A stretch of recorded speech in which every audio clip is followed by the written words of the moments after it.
laboratory, which enriched uranium during World War II as part of the Manhattan Project. And 5 Ukrainian and Russian children who were separated from their families during the 4-year-old war there have been reunited with their families thanks to our First Lady, Melania Trump. I completed the 4th reunification of Ukrainian and Russian children with their families. As you can imagine, this is not an easy feat. But I applaud leadership from both nations in working with my representative and me to bring love and safety back to each individual who has been displaced as a result of this horrible war. Now, thousands of Ukrainian children have been taken from their homes, orphanages, and boarding schools to Russia since Moscow launched its full-scale invasion in February of 22. That's the latest news. Weather is next. I'm Joan Jones, WTN News.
Good morning. It is 9:07 on Super Talk 99.7 WTN. Hey, how are you? My name is Chris Hand.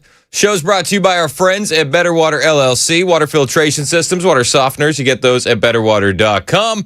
We got Gabe Victal producing. The director of algorithm tickling, Mason Fleming, is back there as well. We also got Joan Jones in the newsroom. We got a big show for you today. You can listen on all the apps, iHeartRadio, TuneIn, the FM dial. You can watch the show on YouTube or Rumble. Hit like, hit subscribe. I heard a little rumor that one of the apps now has more Sanjay Gupta than the other apps. So something to be looking out for. Something exciting. What's Sanjay Gupta? It's a long thing. He's a CNN health guy. I feel like it's too long of a story. I thought you were just saying there's like a lot more Indian viewers now of the Chris Hand Show. Well, anecdotally speaking, we are the number one show on the radio station for Indian viewers. There is anecdotal data to back that up, but it's just another feather in my cap, if we're being honest. Like an Indian feather, or yes, like a headdress, if you will. Okay, so when you were saying it's the number one show for Indians on the radio, you were saying feather, not dot. I was letting the audience kind of decide. Leave it up to the imagination. I wasn't gonna put a label on it. When I was labeling it. That's Gabe, by the way. He's new around here. But the Sanjay Gupta stuff goes back in WTN lore for years. So that's why I'll lightly touch on it because I think it's funny. I'll eventually learn. You'll learn the lore. You have to lurk a little bit around here to really pick up the lore. Once you get a year in, I feel like you'll be good on the lore. Sanjay Gupta, he helps people live a better life. That was an unauthorized use of the roar. Do I need to pay you $3 every time I roar? Every time. Shoot. Dude, I'm gonna owe Joan a lot. The price goes up on Fridays. That's like my favorite hockey too. There's some good ones. It's pretty fun. There's some good ones. We also have a Joan version of the dun dun dun, which is pretty sick too. Is it on this board or is it on? I think it rotates. I think it rotates with the dun dun dun. Because one time we were trying to do it, and Mason was a little bit loose on the hotkey trigger, so Joan jumped in and filled in for me. Mason, can you show him where the dun dun dun Joan version is? Because we're in the middle of something important. I sent Mason to go find a screwdriver, so he's walking in with no context. You got it? Dun, dun. Yeah, that's the one. It does, yeah, it rotates. Oh, you owe Joan $6 now. Yeah. Shoot. Can I pay up front? Do an advance of $20 and then start spending it like a credit? Oh, that's actually a good idea. I like it. I'll keep the accounting. Don't worry. Okay, please do, because I'm so bad with numbers. Perfect. Joan, I'd be careful. Just you might want to keep your own records as well. Here's what's trending this morning. We got, I don't know if you were aware, but there's a war that's not being labeled a war happening with Iran. There was a drone strike on gas vessels in one of Egypt's ports last night, signaling a potential new front in the U.S.-Iran war, raising threats to the Suez Canal navigation. Egypt said an unidentified drone caused a fire on two vessels Wednesday overnight. U.S. Central Command is, what did Donald Trump say he was going to do? He was going to bomb the effing bleep out of them. That's what they've been doing. Dozens of targets were hit after Iran after Tehran fired at U.S. forces in Jordan. We'll be talking about that today. The Russia-Ukraine war is still going on. Russian airstrikes yesterday, killing at least 8 people, including 2 little girls, 5 and 12. And Poland scrambled some fighter jets to secure its airspace as missiles approached the border. We got some U.S. economic numbers. Growth slowed a bit to 1.5% in Q2, but they say demands hold. U.S. GDP grew at 1.5% annualized rate last quarter, below the 2.1% forecast amid a wider trade deficit. Consumer spending surged to 3.2% after slowing in quarter one, supported by tax refunds from Trump's One Big Beautiful Bill and AI-related business investment. We got a lot of Fauci fallout coming from yesterday, where Anthony Fauci declined to answer questions. I think the tally ended up being 111 times. So we lost some good soldiers yesterday playing the I plead the fifth drinking game due to alcohol poisoning. 100% that has to have happened. We got Andy Beshear, the Democrat governor to the north of us, Tennessee's hat, we like to call it, Kentucky, pressing Senator Mitch McConnell to directly and verbally address the people of Kentucky and provide proof of your capacity to serve or resign. This is after 43 days hospitalized with no votes cast. Republicans are calling this a gimmick to bolster a potential 2028 bid. But there's a lot of conservatives that are also like, yeah, Mitch, where you at, dog? I mean, I did check on him a few weeks ago. The picture is available on our Facebook page. I'll never forget it. Mitch won't remember it. We also got Ron DeSantis. He's touting a pretty big budget as a fiscal conservative. The Florida budget for fiscal year 26-27 just got signed in at $117.6 billion. It says described as reflecting nearly 8 years of conservative leadership anchored by fiscal discipline and responsible governance. To put that in perspective, Bill Lee's fiscal budget, which we've kind of looked at and said that's a lot, was $57.9 billion. So I don't know. Is a $117 billion budget fiscally conservative? That's what's trending this morning. We're paying attention to these stories and more. We also got some updates on the Save America Act. I feel like we're going to start seeing the calls to oust John Thune grow louder and louder and louder. And this started yesterday inside the Oval Office. Trump had the guy from NVIDIA in there, and they were talking about business stuff. But Trump asked questions, let the press ask him questions, as he often does. He doesn't do the Biden thing. He's just, whatever you got, throw it at him, and he'll answer to the best of his ability. And he was asked about John Thune not getting the votes for the Save America Act. And if you're watching on Super Talk TV, we'll get this video up here in a hot second, because Trump looks visibly upset. Like he looks fed up with John Thune. He looks irritated and annoyed, and I think he has every right to be. 80% of Americans want the Save America Act passed. 80%. 95% of Republicans. The polling on this is massive. You even had James Carville last week saying Democrats should just surrender on this. It's not the hill that they should die on, because the overwhelming majority of Americans want this election integrity when it comes to proof of citizenship to register to vote, voter ID to cast ballots, and the ability to wipe illegal aliens off the voter rolls. It makes a lot of sense. Don't tell John Thune. I think John Thune, I don't know. Is he just weak and ineffective, or does he have a vendetta against Donald Trump? I think that you could make the argument either way. But Trump, he's supported his guy for a while, and he's been very cordial and very much, playing the middle, playing it down the line. Yesterday, he looked pissed. If you're watching on Super Talk TV, let me know if you agree or disagree. This is the president's comments yesterday from the Oval Office on John Thune. What's your reaction to him saying that there's no evident path to success on killing the filibuster or passing the Save America Act? Well, that's too bad for him. I mean, that's too bad for him and too bad for the Republican Party. Do you believe that? He's got the votes. He should get it done. He should be able to get it done. He's got the votes. He should get it done. And you know what? There's a lot of Senate Republicans that should go full burn the boats, scorched earth, and just oust him at this point if he's not going to get it done. John Thune says he's only going to call off August recess for the Save America Act if he can obtain 50 votes to get it over the finish line via budget reconciliation, assuming that the Save America Act is attached.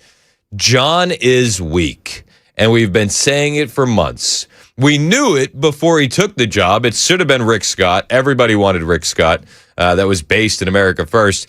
But John Thune, for whatever reason, became the guy. Are you still planning to proceed with the August recess now that about 12 of your Republican colleagues are calling to stay behind on the recess and work through America Act passed? I'm for anything that we can do to get the Save America Act passed. The question I always ask is, I love how he says, I'm for anything we can do to get the Save America Act passed. Except for nuking the filibuster because it's a Senate tradition. It's a Senate tradition, guys. The Democrats will nuke the filibuster the moment they ever regain power.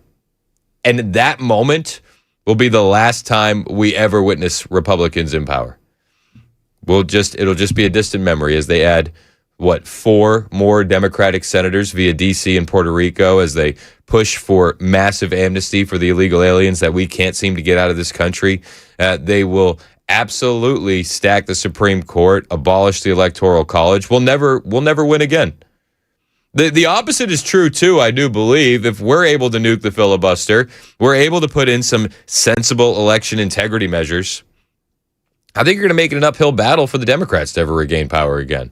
Unless they come back to the middle, because their policies have been absolutely insane. We've seen the rise of the Democrat socialists. They want to do, John Thune's worried about Senate traditions. The new wing of the Democrat Party wants to abolish the Senate altogether. What is your picture of victory at the end? What is the end game here? And if, in fact, staying here for the month of August means that we assume at some point there are going to be 10 Democrats that cross over and vote for the Save America Act, I think we can stay here till Christmas. That's not going to happen. And the other thing I would say about that is that there aren't going to be 50 votes to get rid of the legislative filibuster. So if budget reconciliation is a path forward, if we conclude that there is actually a chance to get an outcome or a result there, I'm open to do it. And I think all of our colleagues would be open to staying around here if that were true. Let me translate that for you. Let's get the Senatese out of there.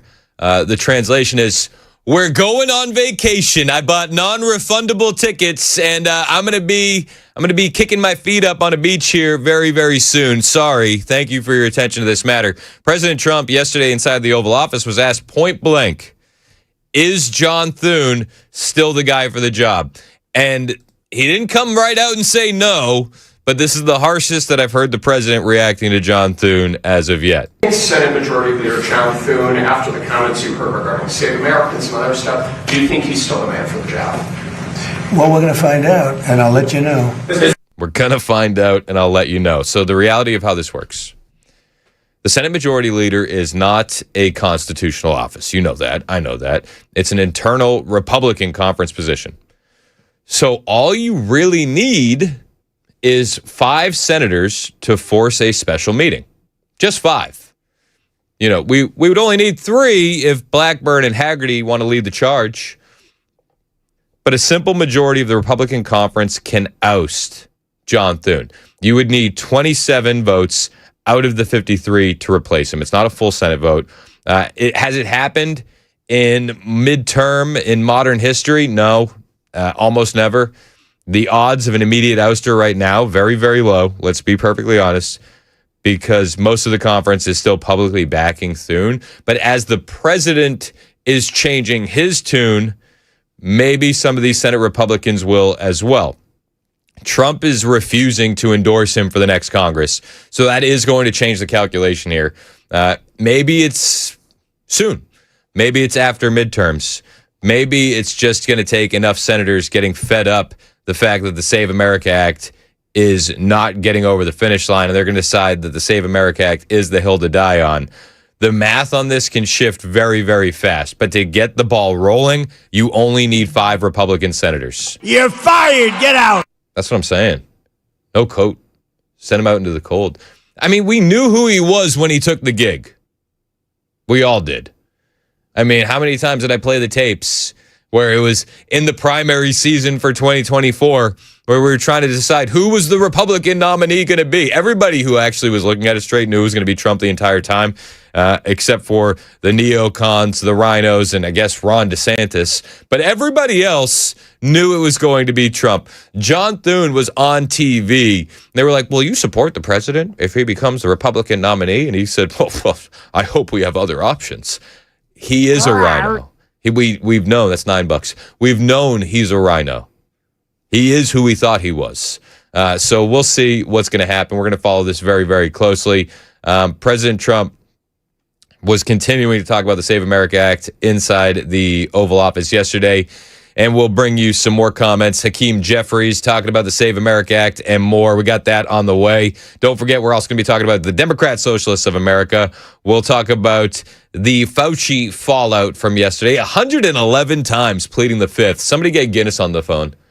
I think that might be the record. And we'll also talk about Iran. I guess we have to. It's 9:22. Super Talk. 99.7 WTN.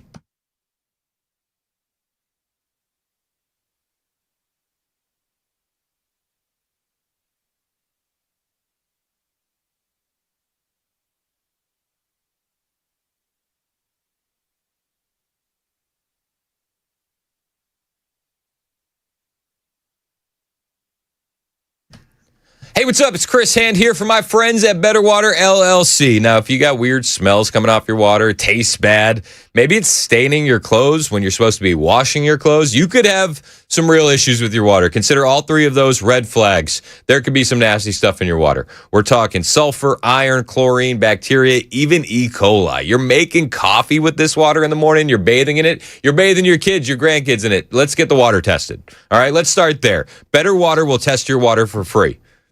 Easy peasy.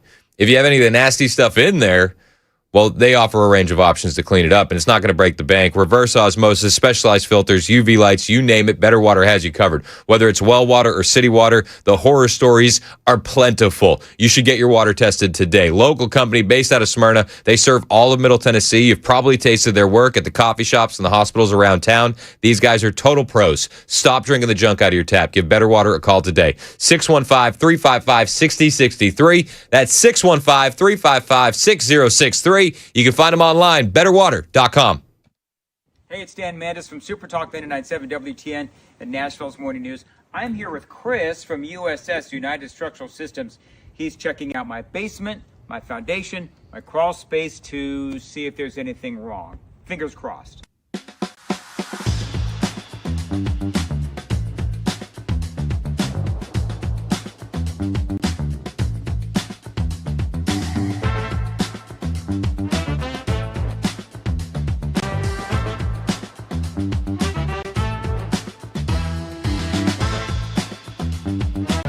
All right, so there's good news and there's bad news.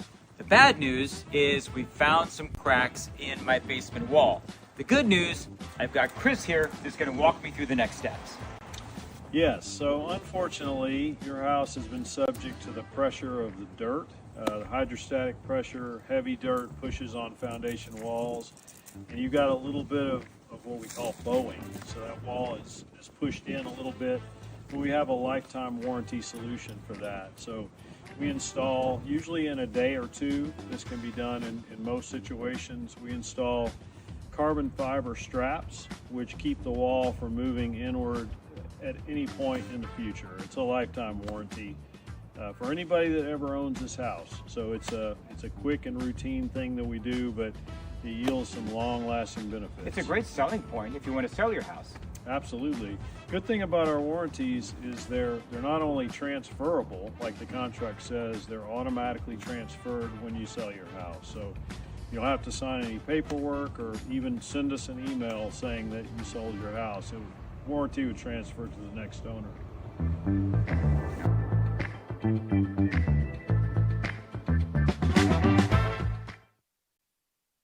Times are tough. Absolutely, I agree. Now, if you need a new truck or a minivan, maybe an SUV, Mid-10 Ford, they can help you out with great selection, terrific pricing as well. Mid-10 Ford, they've been around for 56 years, since 1969, helping people get the vehicle that is right for them. They can help you save $1,000 or more on select Ford trucks. They also offer special financing as well if you need it. Now, Mid-10 Ford, I like to say that they're a one-stop shop. You can buy your vehicle there at Mid-10 Ford. You can get it serviced. They have a body shop as well. So you want a brand new or a pre-owned vehicle, you can check out all of the great deals at their website, mid10fordtrucks.com. That's mid10fordtrucks.com. They offer low-pressure sales, maximum customer service if you show up at their business, 1319 Foster Avenue. This is a family-owned business going back 4 generations. So, yeah, they do know how to treat customers. So let them help you get into your next vehicle. Again, low-pressure sales, maximum customer service. Find them online, mid10fordtrucks.com. That's mid10fordtrucks.com. Let their family take care of your family.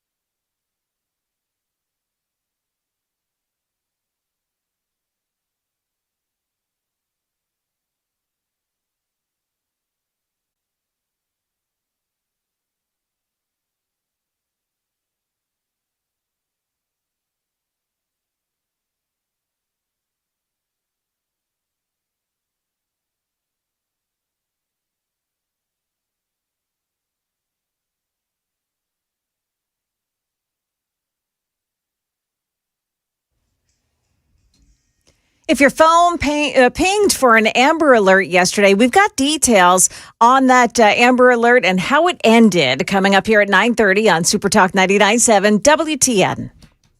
Was it a happy ending? Well, kind of. Okay, good. Yeah. I got that. Does the Amber Alert stuff or like the Silver Alert stuff, does it become wallpaper to anybody else? Like, I think so. Like, I feel bad. Like, I know I should be paying attention, but you get the alert and then you look at the town and you go, okay, we're good. We get alerts for sometimes, Memphis. Like, I don't know how that works. Yeah, shouldn't there be more of like, I mean, I think it would depend on when the child was abducted, time and distance, right? Yes. Like, theoretically, this amount of time has passed, so they could have gone this far. Yes. But I don't know if that's baked a little more into the targeted. cake. Yeah, I don't know if that's baked into the cake, though. Could be.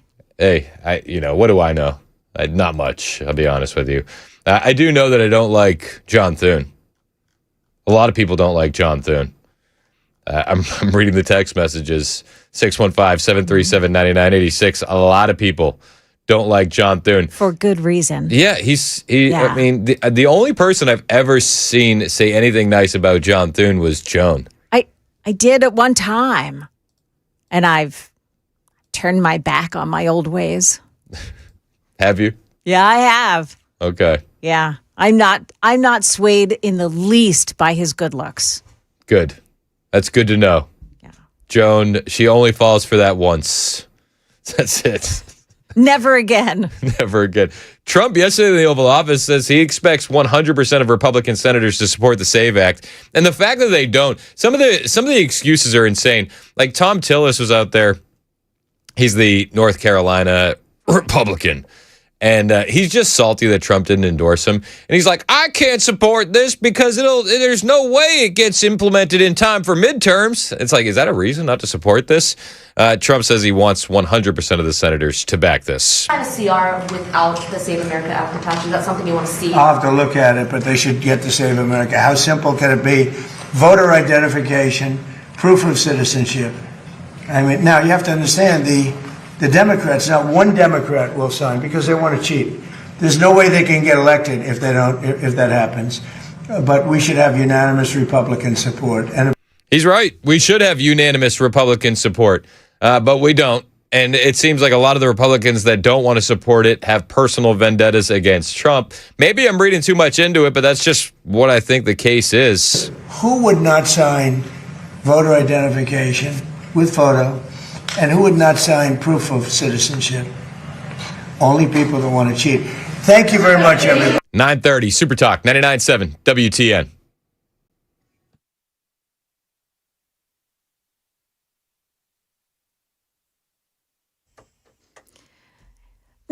I'm Joan Jones with your top stories, and your phone may have pinged for an Amber Alert late yesterday afternoon.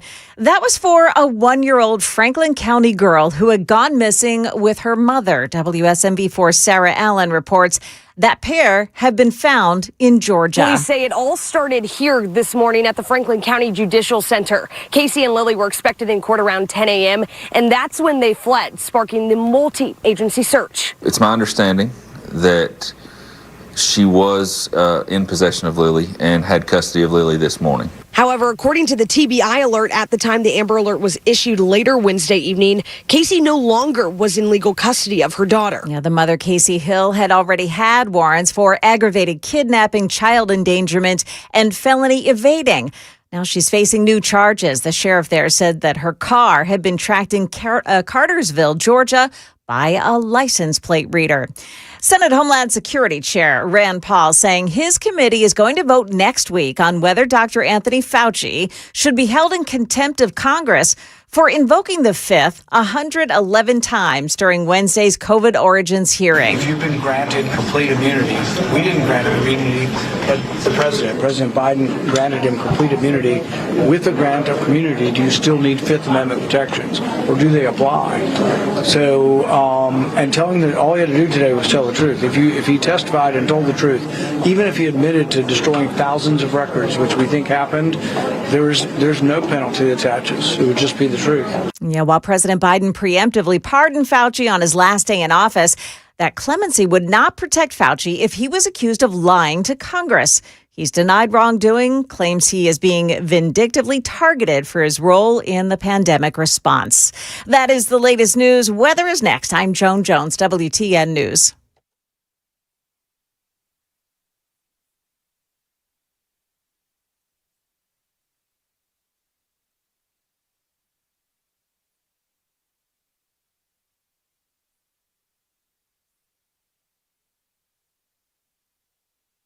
Hey, what's up? It's Chris Hand here for my friends at Busy Bee Plumbing, Heating, and Cooling. These guys are the absolute pros, the best when it comes to HVACs, plumbing, and heating. Obviously, it's in the name.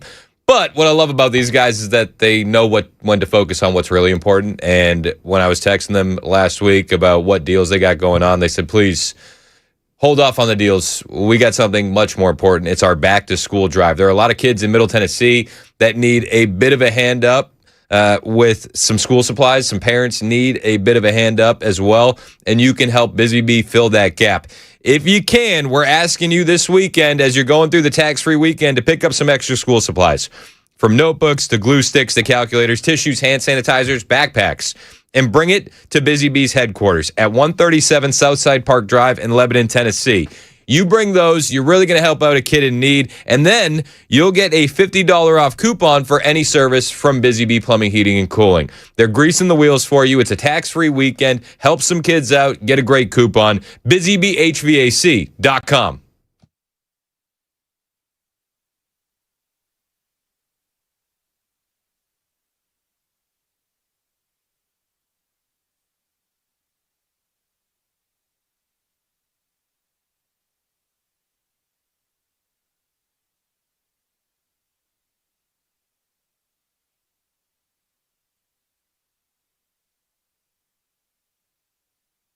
The guaranteed offer is the simplest, least stressful way to sell your home. You go to our website, you fill out a quick form, we set an appointment, we bring you an all-cash offer. Literally, there's no lockbox on the front of your house, there's no showings, we pay all cash, we close in as little as 21 days, stress-free. We've helped thousands of homeowners just like you sell your home the hassle-free way with a guaranteed offer from Mark Spain Real Estate.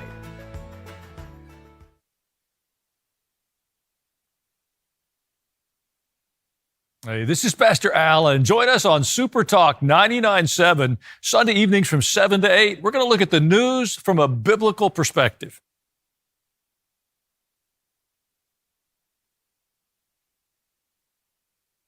So this dude's dog wanders into the shot.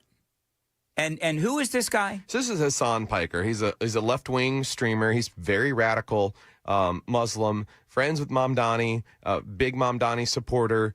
And, you know, this is just an insight to the kind of people they truly are at home. And he's on his live stream. Yeah. And as you said, his dog gets in the shot, won't sit down, which I understand.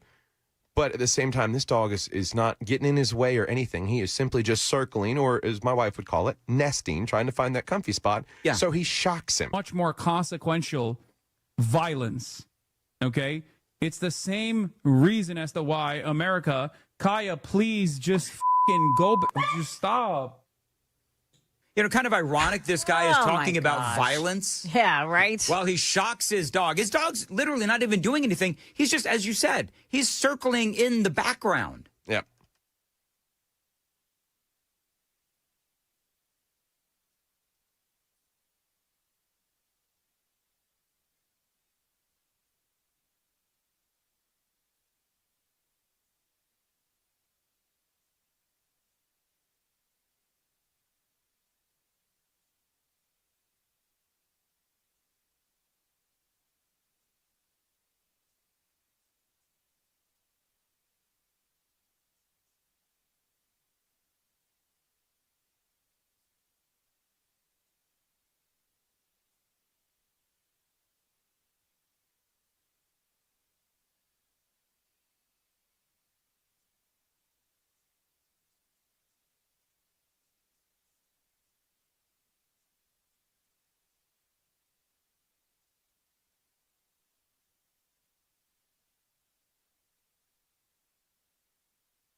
38 minutes past the hour. Super Talk 99.7 WTN. My name is Chris Hand. The show is brought to you by Better Water LLC. Water filtration systems, water softeners, betterwater.com. You can check the show anywhere. We're on all the apps, the FM dial, YouTube, Rumble, all the things. Hit like, hit subscribe. The YouTube chat's always unhinged. If you want to join that conversation, you're also welcome to join this conversation. 615-737-9986. 615-737-9986. That's the same number to text in as it is to call in. We were talking about the Save America Act. I mean, at what point do we just say it's never going to happen? I don't want to be black-pilled, but I feel like until we see some leadership change, it's just very easy to become black-pilled. Currently, there are a dozen Republican senators pledging to stay in session through August, to skip the recess, skip the vacation, to send the Save America Act to President Trump's desk. It's Mike Lee, Rick Scott, Tommy Tuberville, Jim Banks, Ashley Moody, Darlene Graham, Haggerty, Blackburn, Katie Britt, Todd Young, Eric Schmidt, Dave McCormick. But that's it. That's 12. If these 12 were super serious, we would only need 5 of them to start the conversation on ousting Thune. We at least should be forcing a roll call vote and not rolling over, which it seems like the Republicans are very fine with doing. And maybe some of these individuals on this list of the Dirty Dozen, they're willing to speak up because they know that there's actually no way that they're going to skip their August recess. Jim Banks, though, he's talking tough.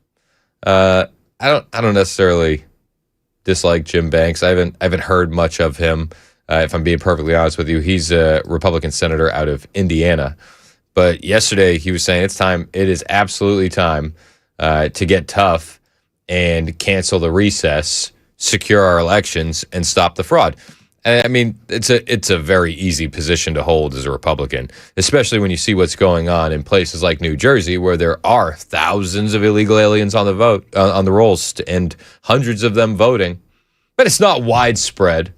Oh, so just if we know by the numbers that 400 illegal aliens voted in New Jersey, it's totally cool for 400 Americans to have their votes canceled out. Makes sense. That's what you're telling me. Jim Banks not happy. If we don't pass it, the politics are going to be really bad for us at the ballot box in the midterm election. I fully agree with you, but we have an opportunity, and right in front of us, James Braid, the Deputy Chief of Staff at the White House, and Russ Vought, the Director of OMB, came to our Republican Senate lunch today and laid out the pathway forward. And it's this reconciliation bill that the House passed over to the Senate. We need to pass it right now before we take a recess and get the reconciliation bill passed to fund the military, pass the Save America Act, voter ID in our elections. And if we do that, we'll win big in the midterm election on November 3rd.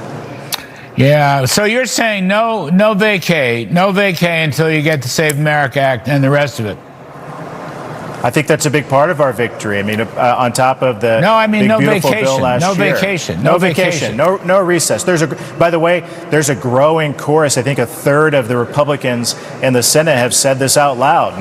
No recess, pass the Save America Act. That's what our voters expect us to do. The voter ID, the Save America Act is an 80-20 issue. This is a winning issue thing to do. The biggest news in the last week was the Democrat governor in New Jersey admitting out loud that 6,600 illegals were placed on the voter rolls in New Jersey. She said it was a glitch. It was a tech glitch. Now, the company came out and said, no, ma'am, no tech glitch. Not the case. But the governor said, no. It was just a happy little accident. And what do we know about tech glitches? They always seem to favor the Democrats anytime one of these happy little accidents happen. So stop looking into it, you right-wing conspiracy theorists. As soon as they got found out, they fixed it. So nothing to worry about. Nothing at all. I did get a text here, which I thought was pretty on the money. Who said it? Oh, Keith texted in. So you heard Jim Banks say it was an 80-20 issue. Okay. It's a 95-5 issue for Republicans, but just across the general American public, it's an 80-20 issue, right? He said, Keith texted and he said, I guarantee if 83% of the American people wanted to give the Senate a pay raise, they would sure find the votes for that. You're absolutely right, they would. You are 100% correct, Keith. They might vote in a pay raise before they had to vacation anyway, just because. Just why not? But you heard Jim Banks from Indiana saying, like, listen, we found out that it is happening. Everything we said was happening is true. This seems to be a recurring theme from over the past few days. Whether it's COVID, whether it's the election fraud, everything that the conspiracy theorists on the internet said was happening is happening, despite the Democrats kicking and screaming and saying that it isn't the case. Hakeem Jeffries was on CNN, and Dana Bash actually brought up the fact that Democrats completely over and over have said that this non-citizen voting doesn't happen, but because of what we learned in New Jersey, it's been proven it happens. And Hakeem Jeffries was like, yeah, but Trump, am I right? Your next door neighbor, New Jersey, just disclosed that 6,600 non-citizens were mistakenly registered to vote there from 2023 to 2024. 400 of them actually voted in elections since then. It is a small number compared to the 7 million voters in New Jersey, and there's no evidence that swayed any election. But this is one of the most significant disclosures of non-citizen registration. You know, Democrats have repeatedly said that non-citizen voting doesn't happen. It happened. Is this a problem? Yes. I mean, just quick answer, yes. And that should be the only answer Hakeem Jeffries needs to give. Yes. If they thought that these illegal aliens in New Jersey were voting Republican, what do you think their reaction would be? They would act like the walls were crumbling down on our democracy. They would be kicking and screaming to get this passed. But the reality is we know that these newcomers tend to vote blue no matter who because of all the free gibs. Allegedly. Well, that's what we read. And again, if we're going based on the past proving present, everything conspiracy theorists have said on the internet for the last 5 years, 10 years has become true. So, yes, if they were voting Republican, I do believe that the Democrats would have a bit of an issue with this. Hakeem Jeffries, is this a problem? I think that I continue to have confidence in state and local authorities in making sure that there's going to be a free and fair election in November. And if modest or minor challenges emerge, such as the one that was disclosed voluntarily by the authorities in New Jersey, that it is immediately corrected. And that's what I expect will continue to happen. Unfortunately, what we've seen from Donald Trump is that in this particular case, Republicans have adopted voter suppression as an... It took him 20 seconds to pivot from the issue on Democrat voter rolls to Donald Trump. 20 seconds. I mean, it's actually impressive. You know, I don't want to diss Hakeem Jeffries that bad, especially on his appearance, but he has to be the greasiest politician ever, dude. I don't think I've ever seen someone who looks greasier. Timu Obama. Yeah. You know what the leftists like to call him? What do they call him? AIPAC Shakur, which is hilarious. It's so good. I don't like to give leftists too much credit, but that may be one of the funniest things. Like they say the left can't meme, but calling him AIPAC Shakur is hilarious. Broken clock is right at least twice a day. So, but it took him 20 seconds, and he's like, but Donald Trump is working on voter suppression. I don't know about you, but if I feel like an illegal aliens vote is canceling out my vote, I feel a little suppressed. I feel a little demoralized, and I wonder when people are going to worry about me. You know, I'm a little disenfranchised. Pouring water into my milk, dude. You know what I mean? What are we doing here? BS. I don't need that. I want raw milk where the cream rises to the top. I don't need this 2%. It's garbage. Suppression as an electoral strategy because they have failed to actually deliver on making life more affordable for the American people. It was Donald Trump who promised to lower costs on day one But we know that costs haven't gone down in this country. Costs have gone up. It was Donald Trump, I believe, who said that he was elected not to start wars, endless wars in the Middle East, but to stop them, and then turned around and has gotten us involved in this reckless war of choice in Iran that has skyrocketed gas prices on the American people. By the way, it was Donald Trump who said they were going to love and cherish Medicaid, and then Republicans enacted the largest cut to Medicaid in American history, ripping health care away from more than 14 million Americans. They have nothing to run on. We're going to run on fighting for an affordable America. Mr. Do you believe that the Democrats would make things more affordable? Nope. I don't. Like, is it a fair ding that Trump ran on no new wars and we're in a Middle Eastern conflict? Sure. That's fair. Is it a fair ding that he ran on affordability and things aren't getting much cheaper? Yeah, it's a fair ding. People will be like, you don't support President Trump. No, let's just call balls and strikes. Things aren't exactly cheaper. But we also voted the guy in to stop the bleeding on the massive invasion that was happening at the southern border. He did that day one. We voted him in for mass deportations. They're working on it. It's not the numbers we want, but we're getting there. And I think we can all agree that what we have currently is 1,000% better than what a Kamala Harris regime would have looked like. The Kamala Harris regime would have looked like more of the same. And when you see the radical takes that the Democrats are coming to the table with now, yes, I will be voting for any Republican nominee come the general in 2028. And I think that is the sane thing to do. Do we have gripes? Yes, even as conservatives we do.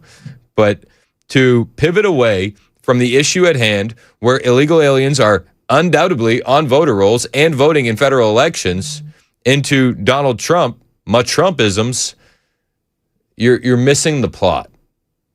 You were invited on to talk about election integrity. I like the pivot. I respect the pivot. It was a very quick pivot. But he didn't address the issue at hand. And the issue at hand here is that when you talk about voter suppression and disenfranchising voters, it's happening today because illegal aliens are on the rolls and they're allowed to continue to vote. We need to get this under control. We absolutely do. Senator John Kennedy over the weekend was on with Margaret Brennan, and I've been sitting on this clip, and she was talking with John Kennedy, and she said, "Well, the SAVE Act is highly controversial. Won't it hurt our faith in elections?" And it's like, ma'am, we just found out in New Jersey that illegal aliens are without a doubt voting in elections. Doesn't that hurt faith in elections? Just said you wanted to move forward on what the House just started the process on. That would be a party line. Ma'am. That would be a party line vote. That would be Republicans jamming this thing through. And the SAVE Act, as you know, or even some version of it, is highly partisan, highly controversial. Bigger picture. Isn't it going to hurt faith in our election process if a Republican-only policy to change how elections are run is rammed through 100 days, less than 100 days out from the election? Like, would it hurt our faith in the process more than knowing that illegal aliens are on voter rolls? That we found it out in New Jersey? And then, I mean, if we gamed that out, I think that you could absolutely make the assumption that that means they're on the rolls in Massachusetts, New York, Illinois, California, Minnesota, don't you know? Go down the list. Wouldn't that hurt faith in elections? No. In my opinion, for both sides to have credibility in the elections, in our elections, we need to do two things and only two things. Number one, you have to prove you are who you say you are, in order to register to vote and to vote. And number two, however you decide to vote, that's up to the states. We need to go back to having an election day, not an election month. We've got to know the results of the election that night or shortly thereafter if it's close. That, to me, is what the SAVE Act is all about. And I think we can pass it. And I think we can craft it in a way to survive a bird bath. Whoa, bigot. I like my elections taking 3 weeks to figure out who won. I mean, that's probably the talking point from the left, right? Whoa, chill, racist. You want me to count jelly beans? What? Who said anything about that? Whoa, dude. Whoa. Takes us a month and a half to figure out who won a mayor race in a city. It's like, That's fine. This is fine. That's the Democrat talking point. It's 9:53. This is Super Talk 99.7 WTN.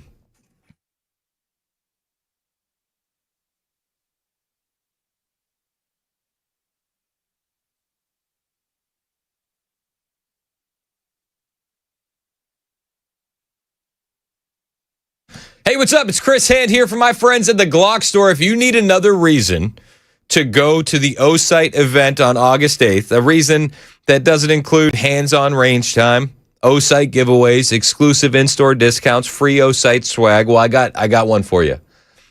It just came down through the wire that Brian Wilson's wife, Cabana wife, will be once again selling her world-famous cookies at the Glock Store at the O-Site event. We've been telling you about this big O-Site event in August for weeks. We told you that the Friday event was very limited and would sell out. It did. But that doesn't mean you can't get hands-on with the latest in O-Site optics. Make those plans. Join them for the free O-Site day on August 8th at the one, the only Glock Store. The O-Site fun starts at 9 a.m. It goes until 6, so make sure you save the date. August 8th, only at the Glock Store. Minutes from the airport, worth the drive from anywhere, and always open online, glockstore.com.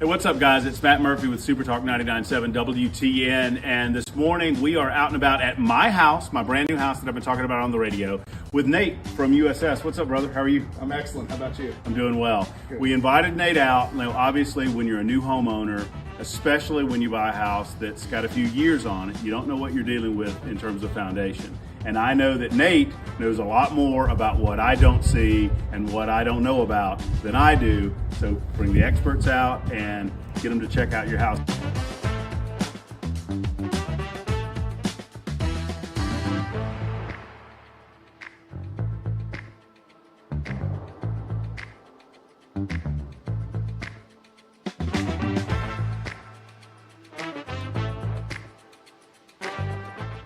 Hey guys, Matt Murphy again with Nate with USS, and Nate has just wrapped up kind of a look at the house. And Nate, what'd you find? Well, your house is in pretty good shape for the age of it. I had to look pretty hard to find. Okay. Your house being on a slope like it is here, I think we could do a lot of good by trying to terminate your downspouts a little Okay. further from the house there. Okay. Roof water is the killer of foundations, and so if we can just get it to a positive grade to drain away from your house, I think that's real cheap insurance. You want to kind of get it out and downhill. That's right. Yeah. That's So the idea. make sure that it doesn't come right back down towards the foundation walls and causing issues, settlement or leakage. Now, if folks are watching this video and they are like, we need to get Nate out to the house to do a look. I mean, it took, I watched you do it. It's, what, 30, 45 minutes, something like that. Yeah. To do a comprehensive kind of an examination around the house. And they just give you a call and schedule? Yeah, absolutely. You can call our main phone number, or you can call you or reach USSTN.com and schedule right through the website there. Our girls in the call center will get back to you just about immediately, as long as it's during business hours. So this just makes a lot of sense, folks, for you guys to do an examination of your house like we've done, to check it out. I'm going to get those gutters done with Nate and his team at USS, and then we'll do a video and let you know how those look at the end of all of this. So thank you, guys. Hey, that'd be great. We appreciate you, brother. Matt, we appreciate you.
Coming up, got an update on the fighting that's taking place in the Middle East today. It's coming up here at 10 on Super Talk 99.7 WTN. That's Joan Jones in the newsroom. My name is Chris Hand. The show is brought to you by Better Water LLC. Water filtration systems, water softeners, betterwater.com. So when we played the Hakeem Jeffries clip, I said, the president campaigned on no new wars, and we're in one in the Middle East, and things aren't affordable. And I said, those are fair dings. And immediately, it's like as soon as you say something like that, you get the text. Biden rose inflation to 9.5%. Yes, absolutely true. Oh, this isn't a new war. It's a greater response to a war. Okay, fair. All I'm saying is that these dings are fair. You can have nuanced conversations around them, but when we're trying to bring Republican voters back into the fold before midterms, if we say that your concerns aren't valid, your issues with the current administration are wrong, we're not going to win these people over. We have to acknowledge the concerns of the American people. And then we have to have the nuanced conversation, which I think it's there. I also made the point, which all the Van Gogh listeners, they missed. Things would have been much worse under Kamala Harris. Like, would we be staring down the barrel of $7 gas? Probably. Like, would we have been in this conflict with Iran anyway? Probably. But I'm just saying, you have to at least acknowledge the issues that people have with the current administration. That doesn't mean I don't support the president. If he ran for a third term tomorrow and he announced, I'd be on the Trump 2028 ride. Like, let's go. But you have to acknowledge some of the issues because it's not perfect. Nothing is ever going to be perfect, by the way. It just won't. He's doing an awesome job. There are still issues that need to be rectified. I think that's fair. Maybe you disagree. 615-737-9986. It's 10 o'clock. This is Super Talk 99.7 WTN.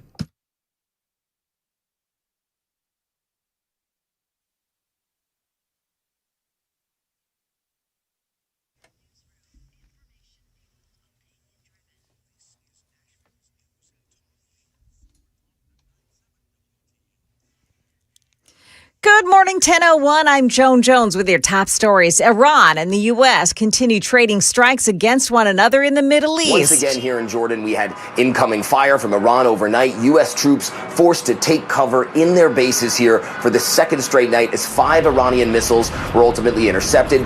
Egypt also being targeted by a drone attack, and that is a major escalation. The first time that that's happened since this war began. U.S. forces in Kuwait targeted once again overnight as well. That's ABC's Matt River reporting. Locally, it's been more than a month since a hit-and-run driver injured 4 pedestrians in Nashville. Now, Metro Nashville police have announced the arrest of the driver. Felipe Alvarado Hernandez arrested yesterday at his home in Antioch. That's where police spotted the truck that was used in the incident. Police say he faces 21 charges. Metro police say 4 pedestrians were injured, including one who is still in the hospital at Vanderbilt University Medical Center burn unit. A woman who had been working on a Nashville man's home tells police that instead of paying her when she finished, that man attacked and raped her. The woman told officers after completing the work on the home, she asked Theron Boyd about payment. That's when she says Boyd attacked her. Now, police say she has 2 fractured ribs. And that's Channel 4's Holly Thompson. Police say after the attack, Boyd drove her home. Rutherford County schools are preparing for the new school year, purchasing 9 of their own buses. But they're still having trouble finding enough bus drivers. This parent telling Channel 4 they're tired of the busing issues. She's taking the matters into her own hands. I think I felt safe with him on the bus, but just not having all the communications to and from school if the bus is going to be late, or something else happens. Now, Rutherford County is saying if they aren't successful hiring new drivers, some students may get picked up later than usual when the school year begins next week. As for Metro Nashville schools, they tell WSMV4 they're in better shape this year than last, and they are expecting to be all staffed up by the start of classes. And you may find yourself shopping this weekend ahead of the school year. It's Tennessee's annual sales tax holiday. Starts tomorrow, it runs through Sunday. You can buy clothing, school supplies, and computers without paying sales tax, but there are some rules, including the clothing must be things like shirts, pants, socks, shoes, and dresses that cost $100 or less. There are more rules, too, and I've posted a story about it on my X account, so you can check it out. I'm at Joan Jones, WTN. That's the latest news. Weather is next. I'm Joan Jones, WTN News.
It's 10:06 on Super Talk 99.7 WTN. Hey, how are you? My name is Chris Hand. The show is brought to you by Better Water LLC.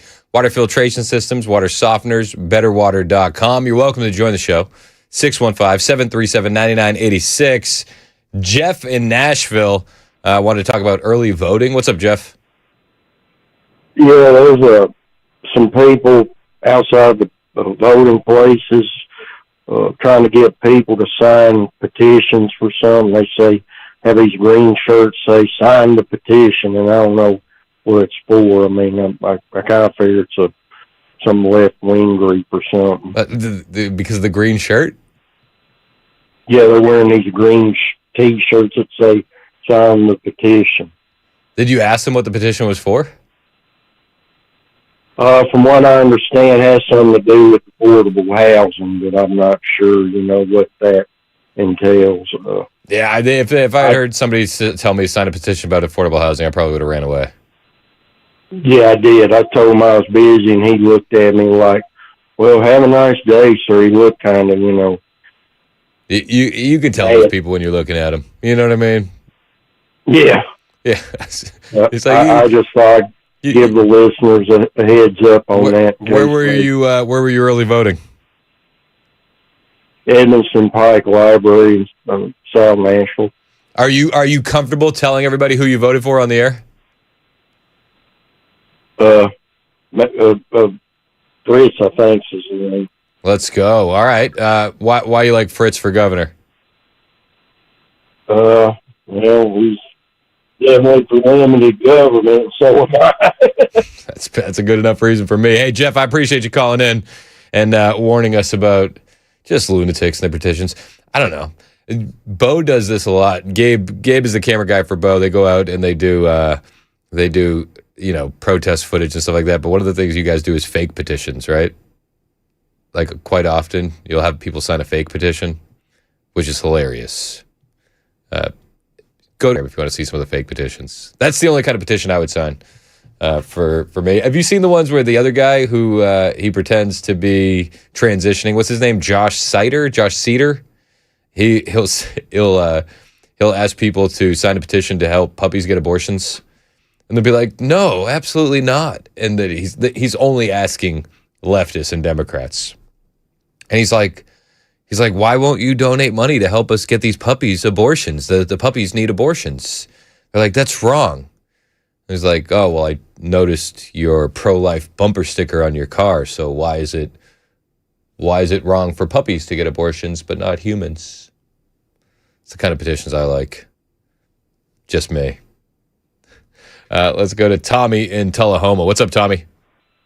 Hey, man, what's up? I was just calling to let the listener know that was going to do the signing thing, or they were trying to get him to sign it in the green shirt. Yeah. It has to do with doing away with Nashville Speedway. Oh, all right. You should. Matt Murphy was talking about it the other day on the radio. Yep. All right. So they want to get rid of the Speedway altogether. Yeah, that's what they're trying to do. They're saying that it's for cheaper housing and all this kind of crap, but all it is to do away with the Speedway. We knew it was a scam. You can tell it's a scam just from the jump once you see somebody in a green shirt. You know, fun fact. Hey, I appreciate it, Tommy. I almost wore a green shirt today, and I wish I did, because I really would have gone hard against green shirts. You know what I mean? I would have. We were talking a little bit ago about the Republicans. There's some dings. You can ding the Trump administration on a few things. And I think that we all need to be honest with ourselves and honest with would-be conservative voters, especially like the independents and the moderates, because things would be far worse if Democrats got in there. And I think that a lot of times looking inward really does make sure that you stay on the right track. But it is important to highlight how much worse things would be with Democrats. Even Democrats, like longtime strategists, longtime Democrat officials, understand that what's happening in the Democrat Party today with the socialists taking over is an issue. Rahm Emanuel is on CNN, former Clinton, Obama, Biden official. In case you're unfamiliar, I'm pretty sure you're familiar with him. But they asked him about the Democrats' platform of abolishing ICE, abolishing borders, abolishing prisons, defunding the military. And I mean, I don't want to put words in the guy's mouth, but you can tell if you're watching on Super Talk TV just from the look on his face as this list is being read off. He's like, yeah, it's kind of retarded. This is what the president is trying to focus in on when he says things like what he just said about communism. Mm-hmm. Let's watch that clip, and I want to hear what you have to say about it on the other side. Abolish the Senate. True. Okay. Replace the presidency and Supreme Court as we now know them. Yep. Abolish ICE. Absolutely. Abolish borders and give amnesty to anyone currently in the U.S. illegally. As a long-term plan, yep. Defund the Pentagon. Absolutely. Abolish prisons, at least in large part. Yeah, again, that as part of a long-term program, yeah. Okay, so no prisons. Government or public ownership of most large corporations. Yeah, absolutely. Is that helpful for Democrats trying to win elections? Is that helpful? Is it helpful to be like, prisons are problematic, borders not a fan, let's defund the military? Is that helpful at all, Mr. Rahm Emanuel? That can't be a pop quiz question. Of course, no, it's not helpful. No, and everyone knows it, including the American people. Now, there's definitely going to be a contingent of people that vote blue no matter who. But CNN, just the other day, were laying out just how people actually feel about the Democrat Party. Harry Enton? He was talking about the the polling on the Americans' view of Democrats, and it's not good. And I think one of the reasons why is because they are not willing to acknowledge the insanity. I think there's only one Democrat out there that's speaking out against the insanity from these Democrat socialists. It's John Fetterman, who sounds more and more like a Republican every day. Not that we want him, but he does. He sounds more and more like the moderate Democrat that's going extinct. And a lot of the Democrats in power, whether it's Cory Booker or AOC, they'll tell you we're a big tent party. They don't want to acknowledge the issues on their side. And I think it's one of the reasons why it's so important for us as conservatives to acknowledge where things are imperfect on our side so that we can keep working towards fixing them. But the Democrats won't do that. And I think it's actually hurting them with the American people if you pay attention to this polling. Okay, the Democratic Party net favorability. Back in 2018, when Democrats were able to take control of the House, they were actually on the plus side of the ledger. They were actually in positive territory at plus 1 point. Look now in 2026. We're not just talking down there underneath the Potomac. We're talking down there with the Titanic. We're talking 24 points underwater. And this is just the party overall. This isn't the congressional leadership. This is the party. The party. It's just a terrible, terrible, terrible brand. Terrible. I want to. How many times has Harry doesn't seem like excited about this? He says terrible quite a few times. Almost get my Charles Barkley. Terrible, terrible. I can't even do a Charles Barkley. But terrible. It's if you're going to do the Barkley, terrible is with Turr. It's terrible. That's how you do the Barkley. The bottom line is it's absolutely terrible. Now, what is the reason? I think that was like 8 times in 20 seconds that Harry Enten said terrible. Why is the Democratic brand so terrible? Well, one reason why the Democratic brand is so terrible at this point in the voters' minds is, take a look at this trend line.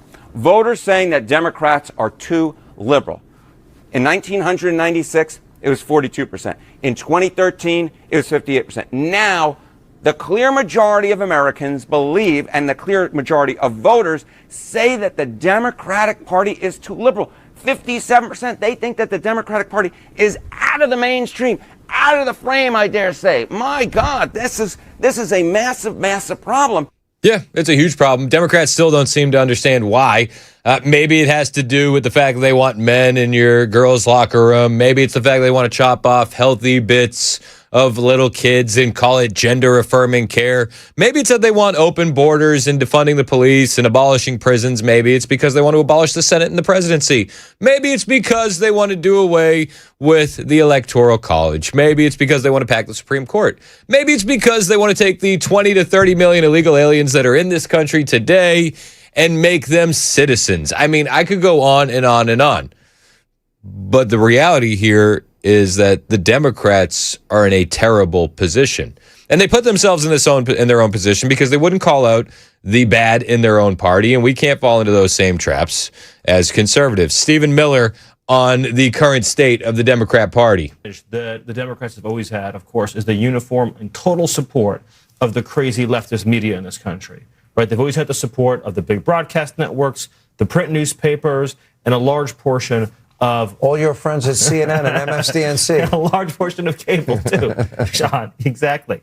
But the American people are learning, and you see it reflected in the polls. Democrats' approval has never been lower, and in large part because President Trump has exposed them for who they are. They're not liberal. They're not just left-wing. They're radical left, crazy communists. They're opening up government-run grocery stores to undercut mom-and-pop stores. They are talking about abolishing the prison and jail system in this country so that everybody lives at the mercy of the predators in the street. No borders, no ICE, no police, no law enforcement, taxes through the roof, regulate companies out of existence, regulate energy out of existence, grind the economy into dust. You'll be lucky if you have a windmill, and that's about it, Sean.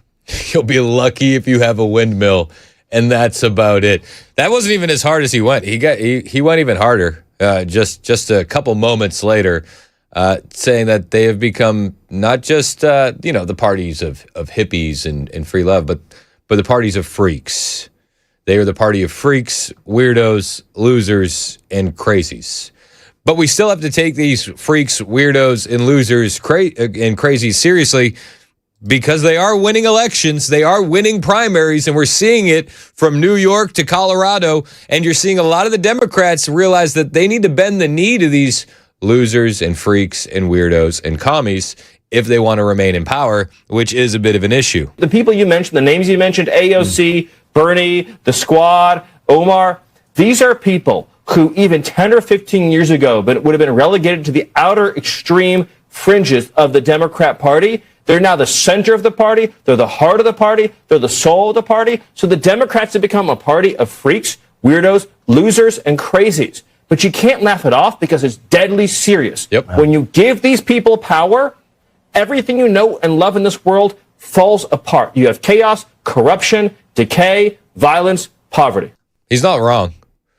But you're seeing a lot of the Democrat Party, a lot of the Democrat leaders bend the knee to them. I mean, how many times have we heard the talking point, well, we're a big tent party where we have to let these kinds of people in because that's what big tent parties do. Democrat leader Hakeem Jeffries was saying just the other day that they're embracing these socialists because they're a big coalition. That's what they are, big tent politics in the Democrat Party. The Democratic Party is not a cult of personality. We're a coalition of public servants. Our diversity of thought, perspective, and life experience, like what Bob brings to the table, is a strength, not a weakness. We are one big tent united by a shared commitment to fighting for an affordable America. All right, let's talk about the affordable American vision that they have. It's called socialism. Has it ever worked before? Well, I got a tape that I'm going to play for you in a minute here from Treasury Secretary Scott Bessent, where he absolutely bodies the idea of socialism. And then we'll talk about how the Democrats' finances are looking in general as they head towards the midterms. Spoiler alert, the DNC is going broke. They're having an issue when it comes to money. Maybe if you are suicidally empathetic, you'll think about donating to the Democrat Party. I wouldn't. I would never. I also have an issue donating to Republicans. Just figure it out. Y'all figure it out. But we'll talk about it. The DNC is going broke. I'll bring you that audio when we get back. It's 10:21. This is Super Talk 99.7 WTN.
So this dude's dog wanders into the shot.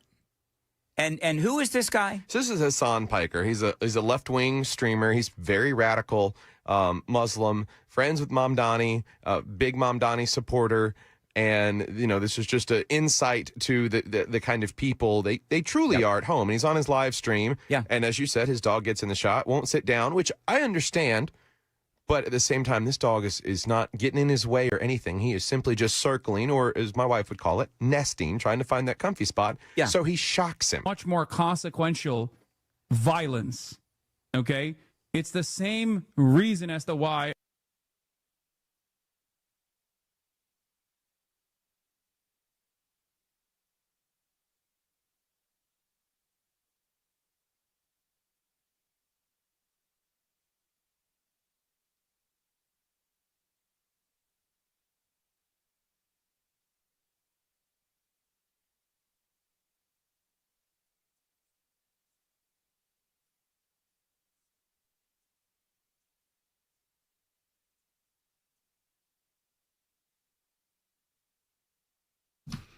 Super embarrassing.